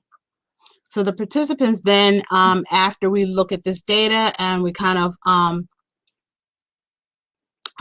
review and kind of analyze it, we work with them to develop creative ways, and that could be a spoken word, a song, animation, whatever creative platform or medium they choose to use, to share this information, share this data with the community, and then to turn this data into a way of a community service announcement, where you can raise awareness to what's going on in the community, raise awareness to the community that these are some of the things that are happening, not just to you, but to others in the community. And this is how you can gain support. This is how we can work together to gain that support, to help each other. So all this is done with 4 basic workshops. And that's community-based participatory research, or CBPR for short. So historically, in minority populations, universities and hospitals have done research on populations. Our focus is to have the young people realize that we need to make sure that we no longer have research done on us, but done with us. So if research is coming into your community, it should be something that the residents are a part of from the beginning to the end. We teach them about data, why it's important, and then how to leverage that data to get the needed resources within their community. The next one is civic responsibility. Civic responsibility deals with being familiar with your political leaders within your district, knowing what laws they support, knowing what laws they voted against, and then being able to communicate with them, not as if they're some distant, far off thought, but these are actual individuals that we voted into office, and we can communicate our desires and our struggles to them and what we need in our community. So we connect them with that aspect. The health and wellness, we have workshops where we focus on health literacy, the importance of health literacy, the importance of health, physical and mental health, why it's important, and how these different parts of health impact the lives of individuals, families, and communities. In addition, we also provide the first aid, CPR, AED service certification for pediatrics and adults, mental health first aid, and Stop the Bleed in partnership with University of Maryland Shock Trauma. And so in the end product is that the participants, each youth will reflect on the data that they found and about the community, the health risks that they came across, and some of the things that are under-resourced in that community, and then they share that in their creative form that they decide to use. And so we kind of let them explore what it is that what medium of art they're drawn to, and be able to share that in any form they choose. And then that is then broadcasted on this screen that's in Midtown Edmonton, in what we call the Community Walkthrough Theater. This is an actual screen that is in the community where we do community service announcements. This particular one that's on the screen is belong to Baltimore, and this is a local study that is working towards helping caregivers of children that are 0 to 5 to feel connected and connect to resources that they're lacking, social resources and community resources that they may be lacking. So that is something that a service announcement that we provide for the community, to let the community know that this is something that we know that is lacking, and this is something that can help in support of that. And we run that in the evening, so that's why it's dark, because it runs on a large screen, projected on a large screen.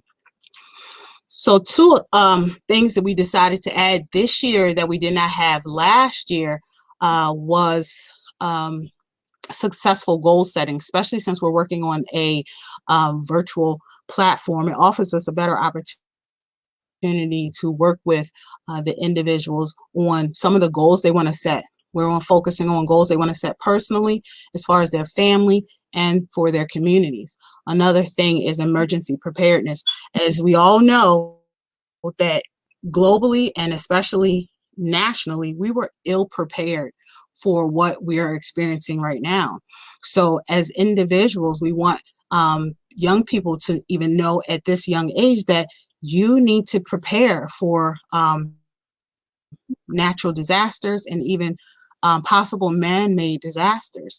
And not only do you prepare for yourself, but how is your family prepared? And then how is your community, whether your community is where you're actually living or your community, if you're on a college campus, be aware of what preparedness, what kind of preparedness plans do they have in place, and be aware and be knowledgeable of those things, and be prepared for yourself. Don't depend on other people to prepare for you. So to be a part of ECBB, you just have to be 18 to 24 years of age. And right now we currently have 5 participants, and we have 5 remaining seats. We would like to serve 5, total of 10. And so it's a small group, because we really do a lot of focused attention to each person. We try our best to do focused attention to each one. And because of COVID, instead of us meeting once a week on Mondays, like we used to do right at the community, right across the street from the Community Walkthrough Theater, we meet virtually every Monday from 6 p.m. to 8 p.m. Now, anticipated outcomes. We plan to have youth that are equipped with leadership tools, connected with strong, committed community partners that we introduce them to, who are able to think beyond the box. And this will allow them to hit the ground running and take action to forge positive and equitable change in under-resourced communities. And this, then after doing that and being prepared and taking action, we are, the hope is that they will then begin to equip others with the same concept and the same mindset, so we can build a stronger and healthier community. Seeing that, we can see success. So we charge young people to be active, not just sit and listen to what we're saying, but take action, know what's happening and take action. For example, many people, when I asked my group basically who started the bus boycott, everyone mostly says Rosa Parks, not realizing Claudette Colvin played a very, very, very key role in that boycott. And so who is still living today. A lot of times we think that that's so far off. The revolution was not televised and it was way off. It wasn't. There's still people living today. So we're celebrating the Baltimore Transit Equity Solidarity Day. That's on Monday, virtually, and it's celebrating and thanking the essential workers, because the essential workers were the same people who started that boycott and held that boycott down. So this same time in our pandemic, it has been the essential workers who have held this city, this nation together. And so, like, many of them are employed by a public transportation system, or they're reliant on the vital services. And so in this platform, we're going to discuss how we can work together to end structural racism in our transit and policy, our transit policy here in Baltimore City. So to move quickly forward, I want to do a youth spotlight on Sky. Sky was part of our cohort in the first year and has since moved on and got her, not moved on, but moved a step forward, but still with us, and a few steps forward and still with us. Started another program, and then also it became gainfully employed at the University of Maryland, Baltimore. So Sky, please take it over.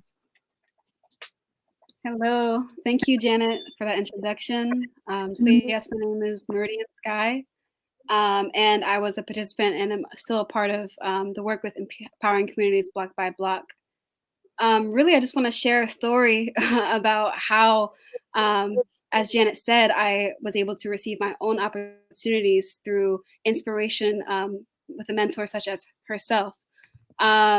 Really, one day we were in the drive-thru. I won't say where we were because we don't do endorsements, but we were in a drive-thru, and she really asked me. She said, "So, what about you? Like, what do you feel? What are your visions? What are your dreams and goals?" And I told her, "Well, there's this artistic project that I've always been wanting to do within the city, called Light Within the Margins." In the middle of that drive-thru, she really told me that's possible. Not only is that possible, but there are ways in which you can get supported for your work and have opportunities to make it happen, maybe not directly out of your own pocket, such as grant opportunities. This was maybe a few weeks into the program, which was started around January. And by June, I was gratefully awarded with my first grant from Youth as Resources. So I saw the truth of, yes, this is possible, and there is support out there. As a result, I started Light Within the Margins, and that is a project dedicated to holding space for emotional intelligence, catharsis, and creativity through creative arts and storytelling. So we have youth and adults alike engaging in the story process, as well as creating arts through weekly, currently virtual sessions where I ask questions surrounding mindfulness, meditation, and creativity. It's been really a blessing to be a part of the Empowering Communities program and then allowed to see my program jump off and have its life as well. So currently we hold like weekly creative expression sessions where, I might ask a question like last week, I got the power. What is power? What makes you powerful? And have people answer those questions both physically, verbally, and through their creative expression. So I've been really blessed to be a part of this work and be able to see things come into fruition within the city and throughout my goals. As you can see with the community walkthrough theater, we have that as an opportunity to share these things. I have kids sometimes freestyling on that platform. You know what I mean? And so we have that community walkthrough theater where we can share stories. We interviewed someone where I learned about Claudette Colvin during an interview. You know what I'm saying? So it's been awesome to have the integration of our minds come together. I love Janet's mind, and I'm grateful for the ways in which being a part of Empowering Communities Block by Block allowed me to see my brain children come to life because I'm a very inspired and creative person. So yeah, we also can be found on Instagram through Be More Light Within if you're interested in that program as well. Yep. Thanks for letting me come on, and I love all these projects too. Mm-hmm. What is it again, Sky? So on Instagram, it's Be More, BMORE, Light Within. So we are the light within the margins, okay? The light that shines through the cracks of the city, the light that shines throughout where they say we're broken, we're actually the light. And that creativity and those stories that we tell sheds light on us as we are light.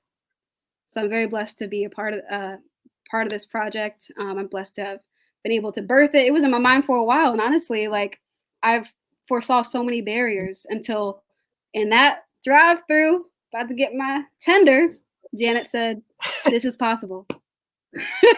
Yep.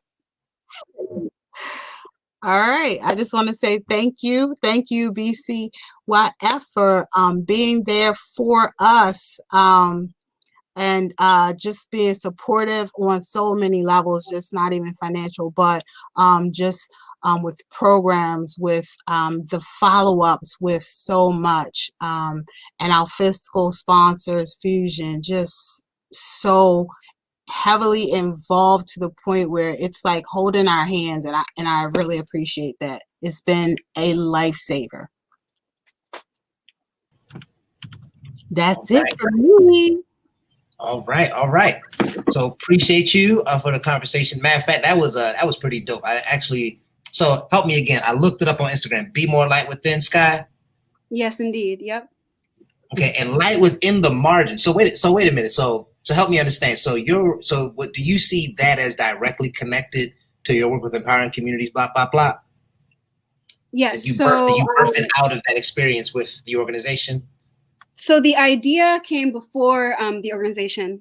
So it started when I was in college. I really wanted to, because I'm thinking about marginalized communities. I wanted to have space in which folks who are in what we call marginalized communities have the opportunity to create freely outside of institutions where there's access barriers. And so the idea was before I was in the Empowering Communities Block by Block program. However, it was able to be brought to fruition through that support. So like she said, she helps you identify what's happening in the community, the needs, and what your role can be. So it was able to be, like I said, she literally asked me, what are your ideas? I was like, this is my idea. I've been wanting to do this. I lived outside of Baltimore for a little bit. Moving back, actually, I met her the year I moved back. So I was like, how do I jump into it? And that's where we started applying, working on grants, and 6 months, baby, we got it. So I know that's right. Awesome. Yeah. So matter of fact, Jeanette, so can I ask you a couple questions? So you said a few things that struck me. You said 18 to 24 is the age range.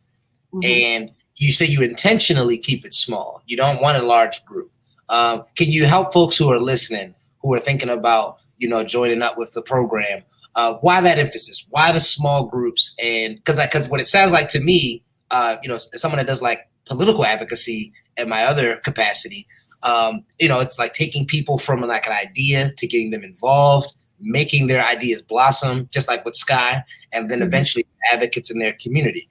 But your model seems to be focused on young adults with that age range and small groups. Can you talk to people about why you do it that way? So 18 to 24 is a tricky age. There's usually a lot of things for younger children. There's things for teenagers. But then when you get to 18 to 24, you're grown. You're on your own. And it's not a lot of support for that group. And that's the group that kind of needs the most support and the most hands-on guidance. Because you think, oh, I can't wait till my kid turns 18 and it's out of here. But that's when they need the most guidance, because they're just out there in the world trying to figure things out. And so that's why we keep it small, because then we can actually connect with them on a more personable level. And then we also last year as well, but more targeted this year is finding, since we have a different kind of population this year. This year we have more kind of college students and that have joined us, and they are about to graduate and have no idea what they're going to do.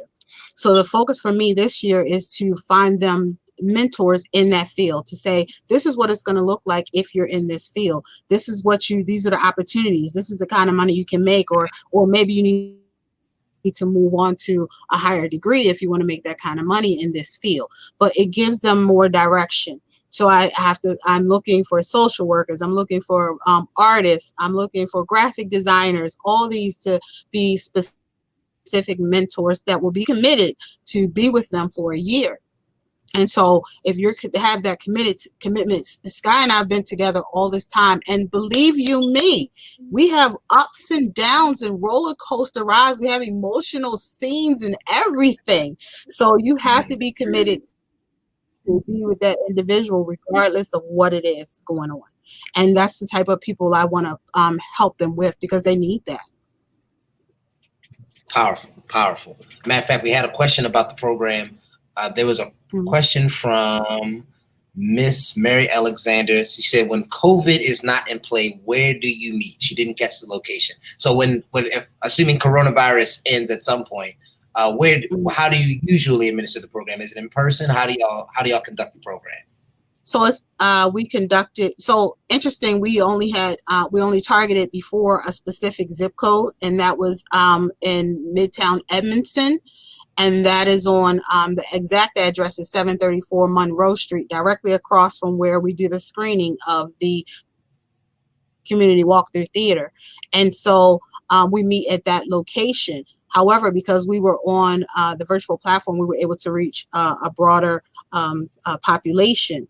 But 734 Monroe Street is where we typically meet, and we all kind of hang out in that little area and do our meetings there, and it's kind of cozy, and it's full of art work everywhere you look. Awesome. Awesome. Great. Okay. And matter of fact, we have one last thing from Miss Alexander. She said she can imagine Anaya and Sky making a new program together. I know that's right. I thought the same thing. And I was thinking of how DewMore, DewMore, DewMore Baltimore. Yep. DewMore Baltimore. I was thinking how they can be on our showcase, because we're doing a lot of art things on the vacant lots and making them sustainable, and how they can come and be performers on those lots. So we were like, I'm really thinking about that as well. So definitely I can see it. Yeah. So I just want to say it is particularly inspirational to hear you talk about the program, and then literally being like, so Sky, tell us how you were able to blossom your work directly. Like and people miss that pipeline we have to see for our young people, because people sometimes put youth programs in this box where it's like, it's only cool for the moment and people don't see it as a part of a person's development over time. And so literally birthing something as a result, it's like now we're adding to the pot of leaders in our community that can have an impactful change. It's really inspirational. I appreciate y'all. Most definitely. Thank you. We appreciate everyone here too for your support. Thank you. And all the work y'all are all doing. Absolutely. Absolutely. So again, empowering communities block by block. Miss Jeanette North, if you want to reach out to her, her email is eden2.llc@gmail.com. Or you can reach her by phone at 443-961-7301. And we also have their website at the bottom, eden2llc.wixsite.com. You can also reach out to them on Facebook and Instagram as well. Appreciate both of y'all for being here tonight. Thank you so much for the work. And Sky, many blessings and support for you in the way forward for your work as well. Peace and blessings. Thank you, love. Appreciate you. Absolutely. All right. Man, so much inspirational work going on here. We have a couple more programs going on tonight. Thank y'all for sticking with us. If you're still watching on Facebook, Periscope, thank you for sticking with us tonight. We have had I was not lying to you, jam-packed session tonight with Baltimore City programs for youth and young adults. Get your young person enrolled. Okay, we have 2 more programs, and then we're going to wrap up this evening. So we have both Kingdom Flute Works and the St. Francis Neighborhood Center. So we're going to start with Kingdom Flute Works. I'm going to bring Miss Delandria. Now, Delandria, I've been messing people's name up all night long, so please forgive me. Delandria, am I saying it correctly? It's a country, Delandria. Delandria, got you. All right, I'm coming right back. There we go. Yes, so I'm going to keep mine really short for a number of reasons, but let me just make sure I have the sharing of the screen going well here. So right. Okay, there it is. Let me see. I had it and then it was gone. Hold on, let me see.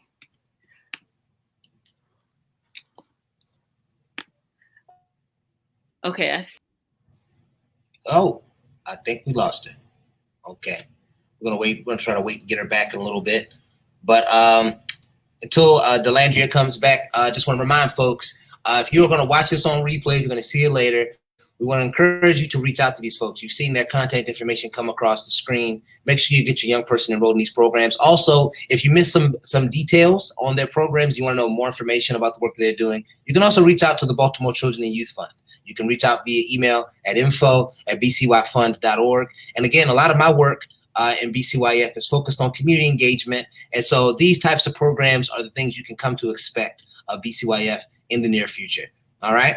And light up the chat box if you have any questions, because we still have some of our presenters here tonight. We want to make sure that we get folks on that can answer your questions about these programs. Again, the goal is not just to talk to you, it is to get your young person enrolled in any one or several of these awesome programs. The COVID-19 pandemic has really impaired a lot of our community's ability to administer high quality programs. But as you've heard tonight, there are so many awesome programs happening right now that you can get your young person involved in.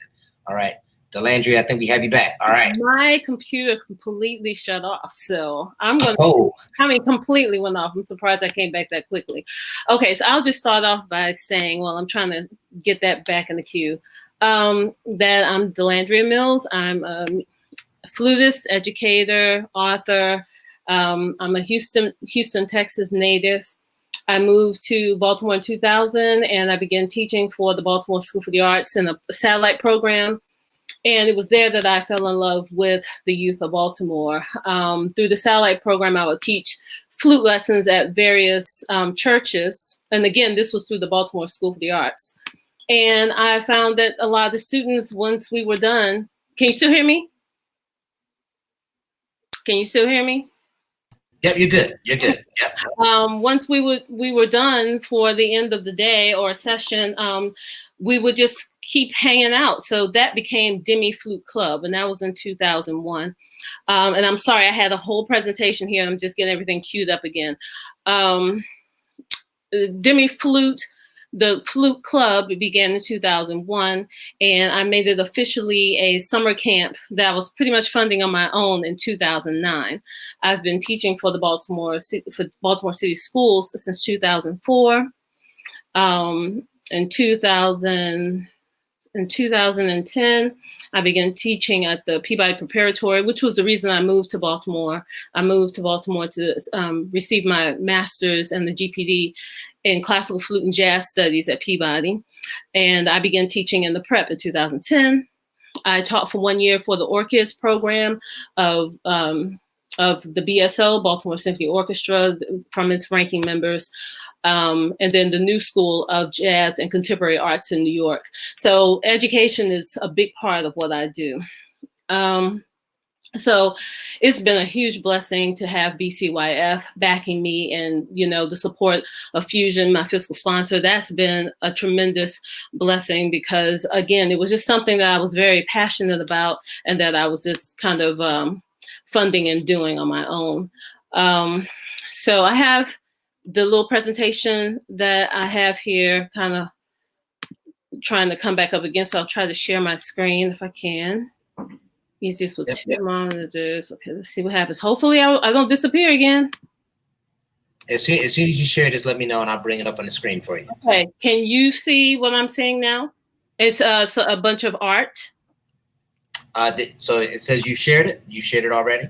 It's sharing, like I'm trying to share now. It says your entire screen, application window, Chrome tab. So I guess my entire screen, that's probably the way to go.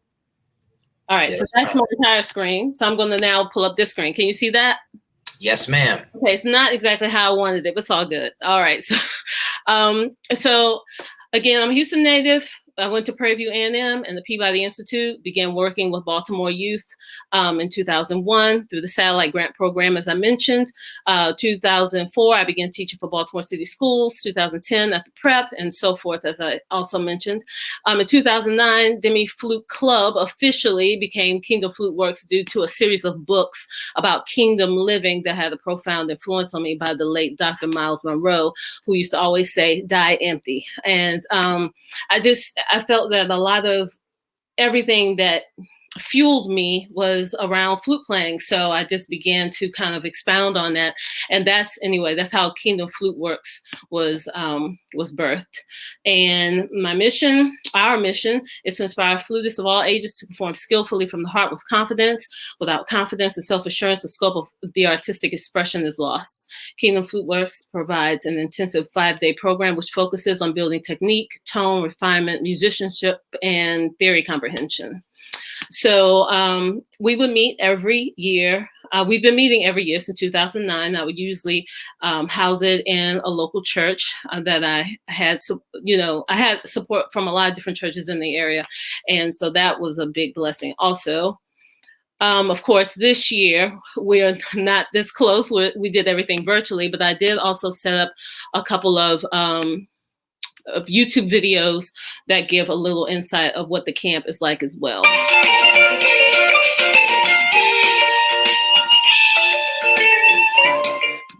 In my youth, I was able to go to camps all over the world, and I thought it'd be really neat to bring that experience to the students in the city. My name is Deshaun Jones, and I am a student at Kingdom Fleetwood. I think it's a very good camp that they both improved in their music since they started. Well, I like playing different music, playing different tunes. I thought the camp was a good place to get together with the master teacher.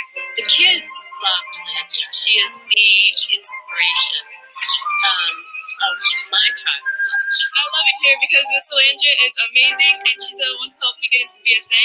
She really helps you learn a lot because she gives you different composers, but she also tells you about the different genres of music. Here it's just like really fun time, so you should come. Okay, so what's beautiful about that presentation is 4 of those students from years and years ago, and maybe this was maybe from 5 years ago, but many of them were with me from the very first camp experience in 2009. So it's been a beautiful growing process for all of us. That's just my flyer. I have a flyer that goes out to the different schools in the area every year. Each year, I have the students learn a piece by ear.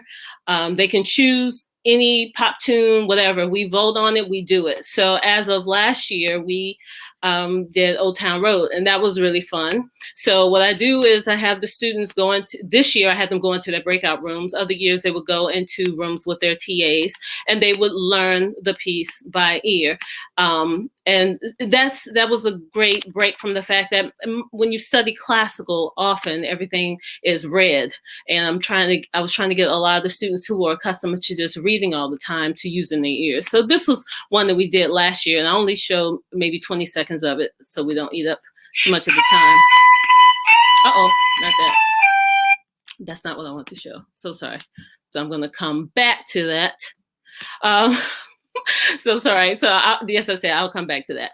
So in the years past, I've had principal flutist Emily Scala as one of my clinicians. I do have guest clinicians every year, and legends like Hubert Laws. He was a huge contributor to the students this year, even though he was in Los Angeles, California. These are some of my fluties, my TAs. And if you, I don't know if you're paying really close attention in that first video, many of those kids were in that video and they were as little as 9, 10, and 11. So I really panicked at the beginning of this year, thinking that we were not going to be able to have camp because of COVID, but it turned out to be an amazing experience because I had students from all over the country, and I've always said I wouldn't have more than 20, 25 students, but that was kind of small thinking. At the last minute, I was thinking, wow, I really could have opened this up, but no matter, that just gave me ideas for the future. So we were able to have not just local talent come in and work with the students on a daily basis, but Amy Porter of the University of Michigan, Troy Palantonio, who is an amazing military flutist based in Annapolis. And again, I had already contracted Troy early on, but had I been thinking about the scope of what I really could have done globally, I could have, easily brought some other members in, but I'm very happy to have had Troy Palantonio on. Victor Somo was another guest out of Belgium.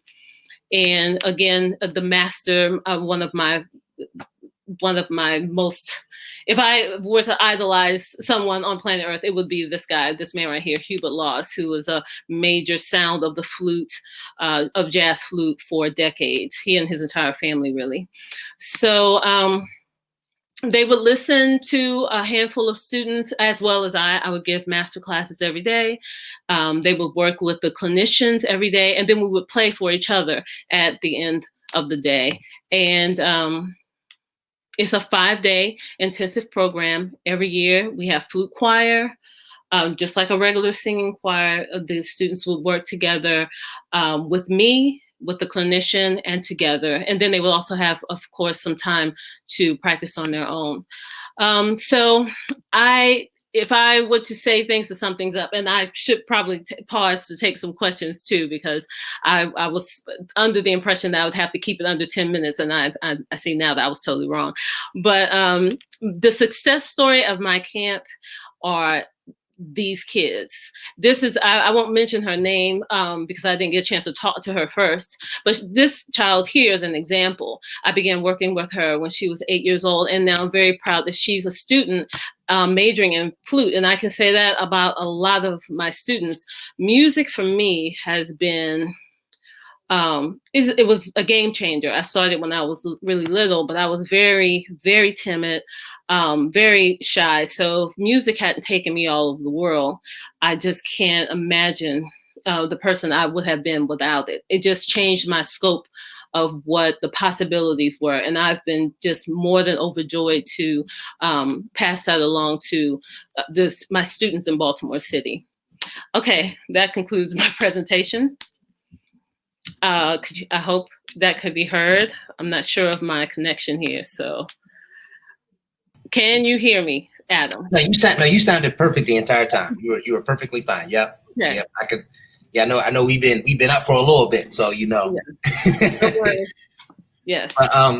So you shared a little bit of it in the beginning, but I think it would be really good to talk a little bit more about the passion that you have for teaching young people like how to play, like teaching them. It's not just about flutes. It sounds like it's about a variety of enrichment that you give them through the program. And so, could you talk a little bit about how your journey to this process of teaching young people music, and where do you see the benefits for young people?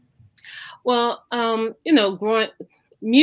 growing up in any art or anything you're passionate about, it's a very emotional journey. It started for me when I was very little. When I couldn't read really well, I wanted to be good so bad that I would just play with the radio. I would just try to pick up melodies from the radio and teach them to myself. And I see this as an opportunity to not only teach about music, but how music encompasses different cultures. And if you can communicate in any facet, in this case, music, not just flute playing, but music in general, that just opens you up to being able to cross different spectrums of living productively in life across the board. If you're into the culinary arts or art making, any type of what you do, if you really dive into it, the science of it, the history of it, you can't help but have a broader scope of the world at large. And when you have that type of scope and that type of vision, that really makes you feel like you can dominate whatever discipline you're trying to go after. I was actually engineering and pre-med at Prairie View A&M for 3.5 years until I saw Hubert Laws perform at a concert in Houston. And I changed my major going into my last year of college, because nothing had ever touched or moved me like that. And I was just trusting that, hey, I've heard people talk about it, but maybe it's more than just cliche. Maybe I really need to do what makes me happy. And that's what I tried to instill in my students. Before you get a car, before you hook up with someone, before you this and you that, put everything you have into mastering what you feel you're called to do, or that you're good at, that others can't do. Don't take it for granted that you can do this, and you can draw, and you can dance, and you can sing, and you have this flute. No, it's not just a silver piping. This is more than an instrument. Everything is a tool. But when you have something that you can master, just chew away at it. How you eat an elephant, one bite at a time. That's it. Just go after it. And that's been something that's, fueled, given life to my entire existence. And I can't help but say, I noticed that I had a gift for it early. I can be funny with the kids, but then I can get serious and probably in a way that doesn't make them feel that I don't get them, but that I really do care. I hope I answered your question. No, that is amazing. Absolutely. That makes perfect sense. As a matter of fact, we have a question from Miss Cheryl Goodman. Hey, Miss Cheryl. Hi there, Cheryl. We have a question from her. She says, I was drawn to the flute as a young person, but never followed up. Do you find that young people are attracted to the flute initially, or do you have to introduce them to the instrument? Are they attractive? Wow, what a great question. Because I, for one, did not want to play the flute at all. I wanted to play the clarinet, but I couldn't stop eating up the reeds. So my teacher took me off of it and put a picture of a flute in front of me and was like, give this a try for the weekend. So sometimes you have to sell the instrument on the student. Sometimes you have to convince them that you just kind of, it's just a feeling that you have when you're really connected with your own instrument, that you can kind of see, you can kind of get a feeling of what will work with the student. Let me rephrase it another way. I taught a family of six children, and one of the daughters really wanted to play flute, but she could not get a sound. And I've had some students with some stubborn embouchures, but this child for like 6 months, she couldn't do it. And I was like, okay, you win, you can't do it. But her baby sister comes along in kindergarten and gets a sound the first sitting. And she was devastated. I couldn't do that. I've been trying to, and I had also been trying to nudge her over time to, give the clarinet a try. So to answer your question, some students are attracted to it. Some need convincing. Some are just called to it and they kind of feel it. 1 year I was teaching at Henderson Hopkins, and I asked the entire student body, because Peabody wanted to merge the two. They wanted to have, when Henderson Hopkins, the new facility was just being built, the new campus, they really wanted to bridge the gap between Peabody and Henderson Hopkins. And I asked the entire student body, look at these instruments. Would you like to play one? I had first graders, babies, coming up to me talking about, I want to play that one. And did I turn them away? Absolutely not, because some kids just know. So I gave them a shot at that. And I had this little kid, I won't say his name either, because I haven't had a chance to speak to them and whatnot, but a beautiful little Indian kid. So everyone knew him around. He just kind of stuck out, but he was the tiniest, cutest thing. And by the end of 6 weeks, I had him playing with the Dunbar Jazz Band, a high school down the way. I had a whole, and I was so devastated. This was the same year when we had the riots. So the powers that be at Peabody were not able to come to my concert because of the new postponed date that I had arranged. It was a killing concert, and these were babies. Some of them were little, some of them were 8th graders, but they were jamming with Dunbar, and I was really proud of what we had accomplished.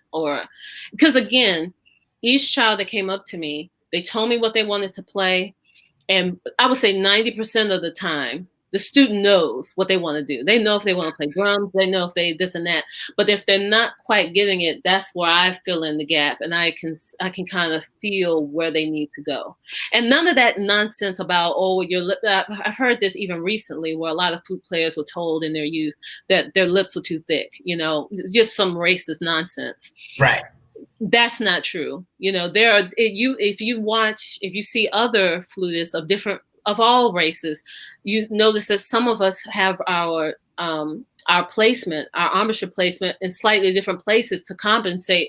But with a good teacher knows. They know how to navigate around those shortcomings. And then honestly, sometimes it's just not meant to be. It just does work out that they should play another instrument. And because some kids just can't quite, not just that instrument, all instruments, some of them just can't quite. It's almost like it's embedded in us. Some of us are just called to do certain things, it seems, I'm not at all a dancer at all. But, I find ways to hide it in my videos, but you have to find a way to stay in your lane. And I try to do that with my students in what they choose to do musically. Fantastic. Now, just to finish us off, Cheryl actually mentioned, do you have a video of the students playing? I actually did see the video of the kids playing Old Town Road. So I can actually show your screen again if you want to play that video for folks who are okay. Yeah, let me see if I yep, I'm gonna try to do it here. This was the one we did this year from Chloe and Haley. And I think I'm gonna go back because I've been recording.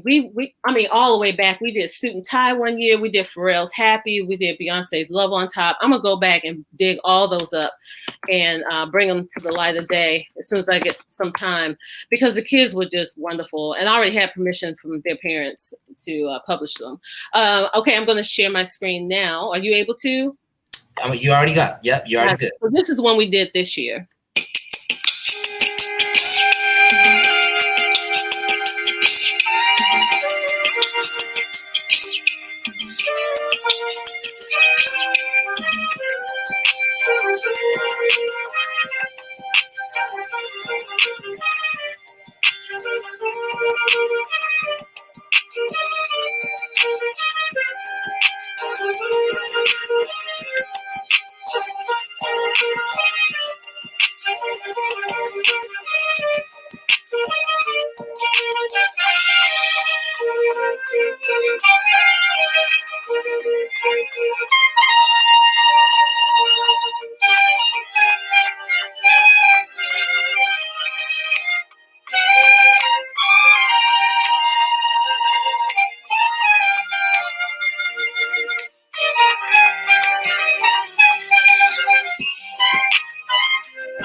I see you busting the moves. I see you busting the moves. You ain't had moves. Listen, my students already know. They were cracking up. I had them cracking up with the Old Town Road video too, because I was like, I got 2 moves, y'all. You better catch them. You better catch them. Hey, you hit them 2 moves hard. You hit them hard. Thank you. So yeah, it was fun. I just want to go back to Cheryl. Did I answer your question? Oh, you talking about the Cheryl, the question about the flute, about being attracted, and yeah. I think you absolutely did. You absolutely did. Yep. Well, we're going to try to get to our friends at the St. Francis Neighborhood Center. But before we hop out, first off, that was amazing. I loved that. I got to add that to my favorites on YouTube. I'm going to just be binging. I'm going to be binging Kingdom Flute Works for the next couple of days. Please do like and subscribe, all that good stuff. Yes.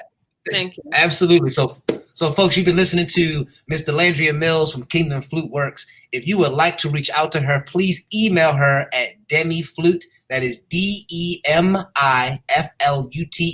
100 @gmail.com. You can also go to her website at delandriamills.com. kingdomflute.com. Also find her on Facebook at Kingdom Flute. You can also follow them on Instagram as well at Kingdom Flute Works. And of course, when you come across anything with Kingdom Flute Works, you can follow Delandria Mills and go to her website as well. Thank you so much, Delandria, for being here tonight. Thank you. Man, what kids paying for, man, that was awesome. That's the highlight to my Friday. So we got to bring in my good brother, Mr. Torben Green. You've been with us the whole time. You came early and you're the last to go, brother. So appreciate you for soldiering with us tonight, man. Thank you so much. No, I appreciate you having me on to represent St. Francis Neighborhood Center and present to show what we do for the neighborhoods of Reservoir Hill and Penn North. So I appreciate it. Absolutely, good brother. So you have a screen you want to share so I can pull it up for you? Yes, I do. What I'm going to do is share my screen. Share. There we go. And yes, sir. We got you. All right, brother. Take it away. All right. So my name is Torben Green. I'm the Operations and Program Director for St. Francis Neighborhood Center.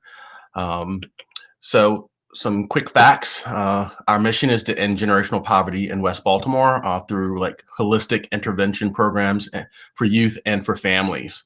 That I would also say we also do this for the communities and everyone inside the 21217 zip code. So obviously our impact area is West Baltimore and Reservoir Hill. We were established in 1963. We have like 9 full-time staff, committed full-time staff, and four part-time certified workers, teachers, 12 high school interns, part-time bus driver, and a maintenance worker. So we have a dedicated staff that helps the community. If you see our budget, we're right around $800,000 for our programs and operations. And our 2 main funders would be the Baltimore City Youth Fund and the MSDE through the 21st Century Grant. So if you notice, we have a crisis in our country. Nationwide, we have about 11.3 million unsupervised youth after school, and we're trying to do our part in our area. And locally, as you can see, 50% of the youth live below the poverty line, and our families that we serve make under $25,000. 18% are unemployed, and it's a bunch of single mothers. And we have hardships that face our community that we serve. And if you notice, we have, what we do, it comes at a high cost to society with the lost economic growth, the negative health outcomes, and the adverse childhood experiences that happen. Essentially, the poverty, it causes a lot of stress. But we have a solution, and our solution is proven to work. We're very focused. We're very safe. We're very holistic and creative. We're very inclusive and community driven and youth voice driven. So we have customized programming that we're very proud of. We're very high quality and no cost to the community. All our programs are of no cost or high quality, and we do enroll year round. So what we're trying to do is to end the generational poverty with opportunities that we're going to be providing for who we serve. So our out of school time program, which is called the Power Project, it gets evaluated by external evaluator annually. And after 8 years of evaluation, we have shown a lot of success. And here's a snapshot of some of the things that we've accomplished with our youth. If you notice, for example, we do these things called power plans, where it's a personalized plan of what they want to do short-term and long-term with their life, and all of them agree that they want to graduate from high school. We also focus on like the bottom 20% performers, and we make sure that they get home visits. So we have that whole wraparound, I guess you could say, service for not just the youth, but for the families. And here's other ways how we help. If you notice, like 50% of the family income has increased with families that are in our program. And if you notice, one thing that I want to point out on this slide here is that, in 2019, we served about over 5,000 people, and about $64 million of public funds were saved because of that. But if you fast forward into 2024, you'll see that we're going to be serving well over 33,000 people. And I say that because we're looking to not only renovate the current building we're in, but we're going to expand, which I'll get to later. But I want you to meet some of our students. This is Candace and Hannah. They're sisters, and for our program, our after-school program, they have perfect attendance. And if you notice, we have openings for ages 5 to 7, 11 to 13, 8 to 10, and then our teen intern program, ages 14 to 19, which is, they come out of high school and we get to hire them, and they work with us in the nonprofit, and they get to learn things through the nonprofit and college career readiness stuff. So I think that's awesome that they get a chance to do that, because I get to see some of these kids in kindergarten, and now I'm seeing them in high school. So I get to see the progression of some of these students, which is amazing to see. So that being said, they also our power project. We do English, ELA, and math. They receive an hour of uninterrupted education and 1 hour of uninterrupted enrichment. And we're very heavy on youth voice. So that being said, the youth get to choose what they call club day. So they get to go in and they get to pick whether it's a basketball club, an arts and craft club, and they do this on Thursdays, which I think is awesome. Right now we're virtual. Right when everything went haywire and things started closing, we were down for about 10 days for our after school program, and immediately turned into a virtual program in less than about 10 days after everything closed down. We were able to get laptops and a Wi-Fi access to our families, which I think is great. So I want to give a shout out to another one of our families. So this is Miss Melva and Henry. Miss Melva was our volunteer of the year. Our parents are also considered volunteers because we make it a point for them to not only volunteer for us, but they'll do local cleanups, and we give them incentives for volunteering. But Miss Melva has been amazing for us. She was even assisting in distribution. So when COVID hit and a lot of people were out of work or couldn't leave their homes, and the fact that we're in a food desert, she was able to help me with a bunch of other volunteers safely, obviously, pass out food and vegetables and fresh fruit and PPE during when everything shut down. So I was very appreciative of that. And Henry, her grandson, he's been working hard on iReady. It's an online personalized program, and his work paid off. Obviously, he's up 2 grades in math and 1 grade in reading, and he's continuing to do better. So I think that's a great success story. And then, like I said, we have wraparound services. So it's not just about our youth, it's about the family. You really want to make sure that you have a healthy home environment for the youth to be on their computers. And by doing that, you also have to make sure that the parents themselves are in a healthy environment. And so we have Miss Tanisha here, who's while during the shutdown and she was out of work, she was able to get her Serve Safe certificate. And she mentioned that she wants to own her food truck. So I'm proud of her, and she's been working hard to better herself for her family. And this is Tania White. She's one of our youth teen interns. If you notice, she said she graduated with a 3.8 GPA.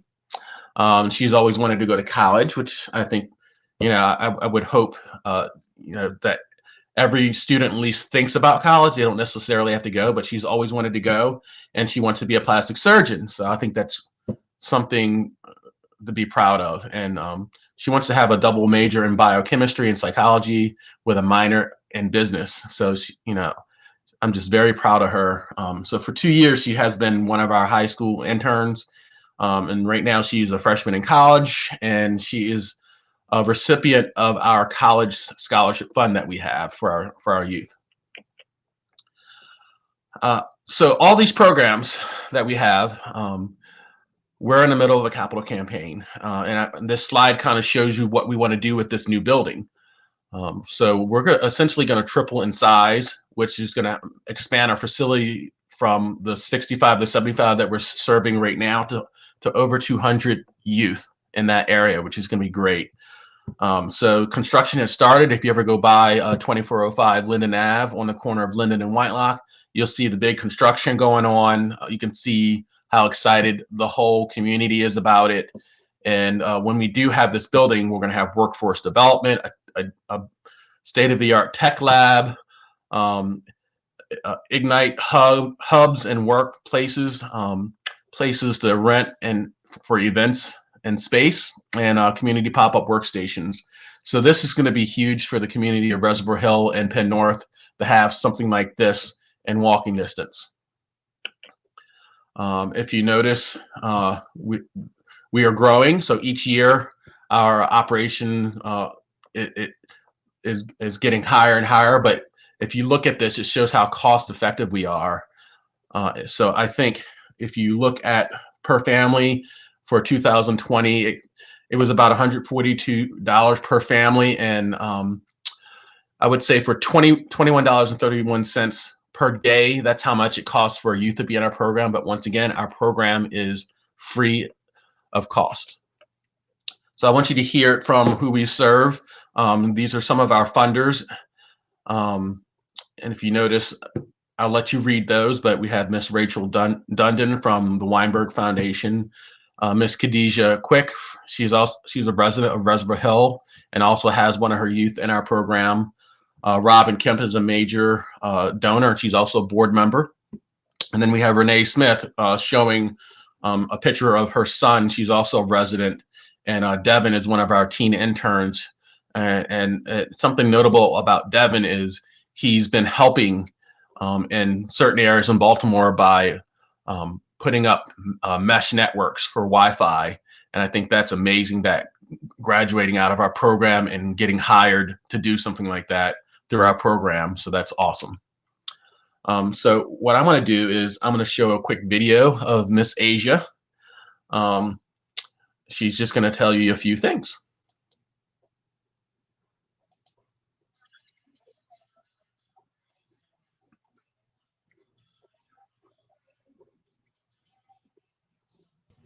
Hey, Torben, I don't think we can hear the video. Can you make sure you get your audio's on? Just because I'm listening to it right now and I can't hear the volume. Just want to make sure. I'm trying. Yeah, I was afraid of that. All right, so I'll just stop this.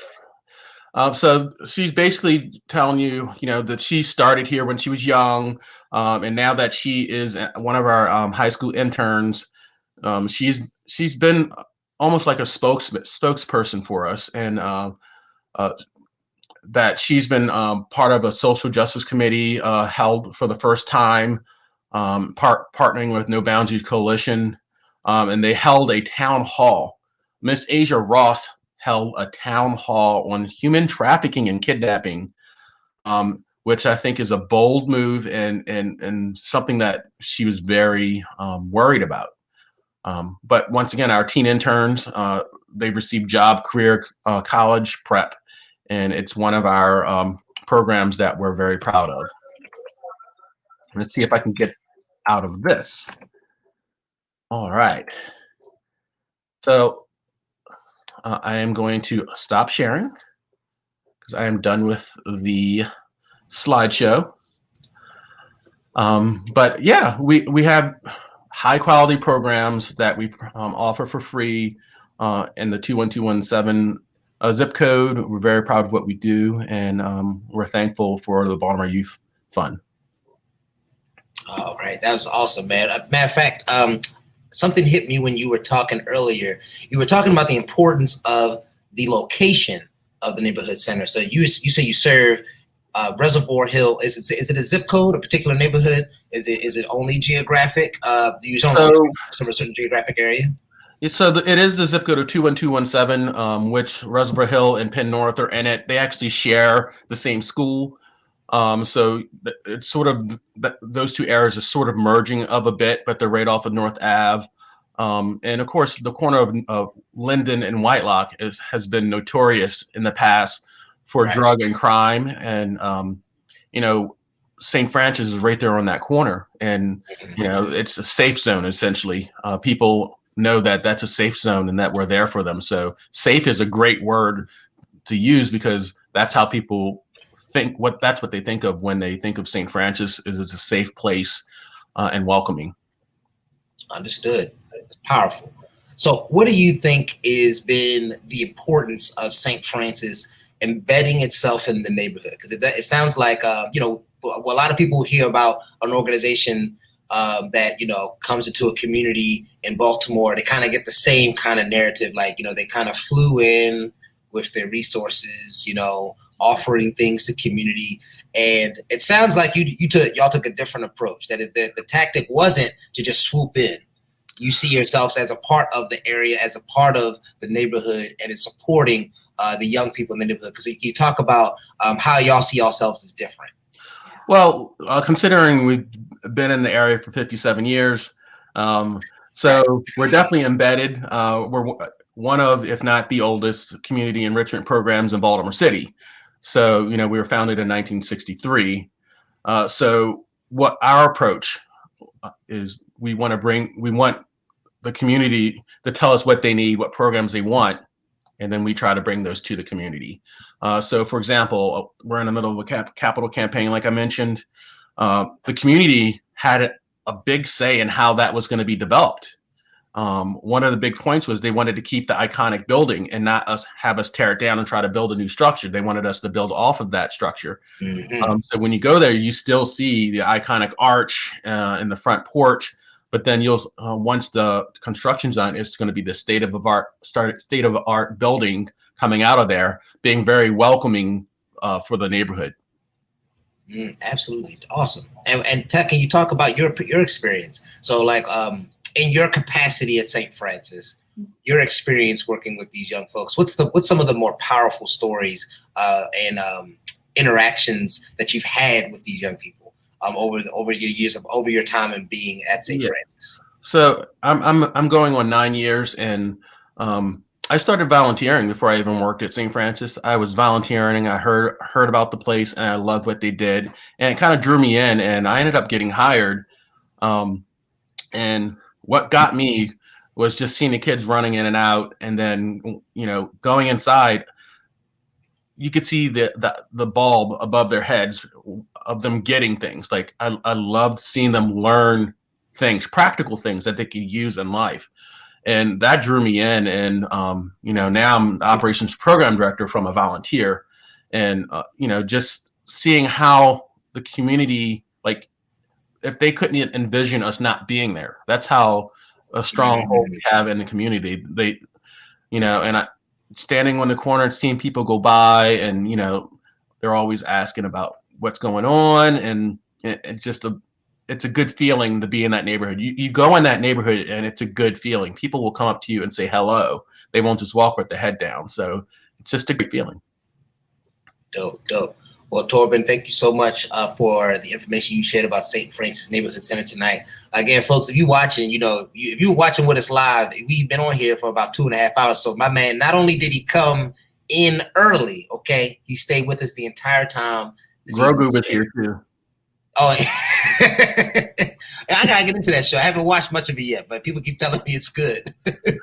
Yeah, our attendance warriors get a Grogu for having perfect attendance. So we have a bunch of these Grogu dolls, so they're gonna love that.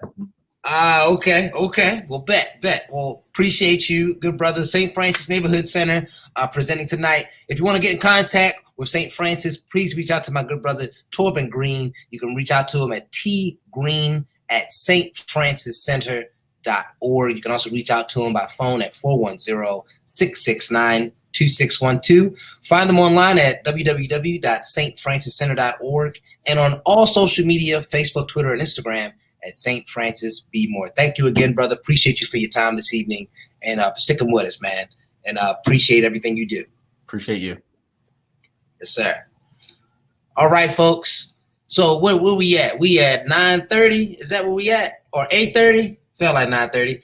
But yeah, you've had 150 minutes of nonstop conversation about dope programs happening here in Baltimore. Listen, the biggest lie that people tell is that there's nothing happening in Baltimore, that our young people are brilliant, that our young people don't have access to programs that are high quality right now in our community. And what you saw multiple organizations doing different things. We got flutists, we got folks focusing on civic engagement and activism. We have we have poets in our community, artists that are combining their art and activism, making it one at the same time.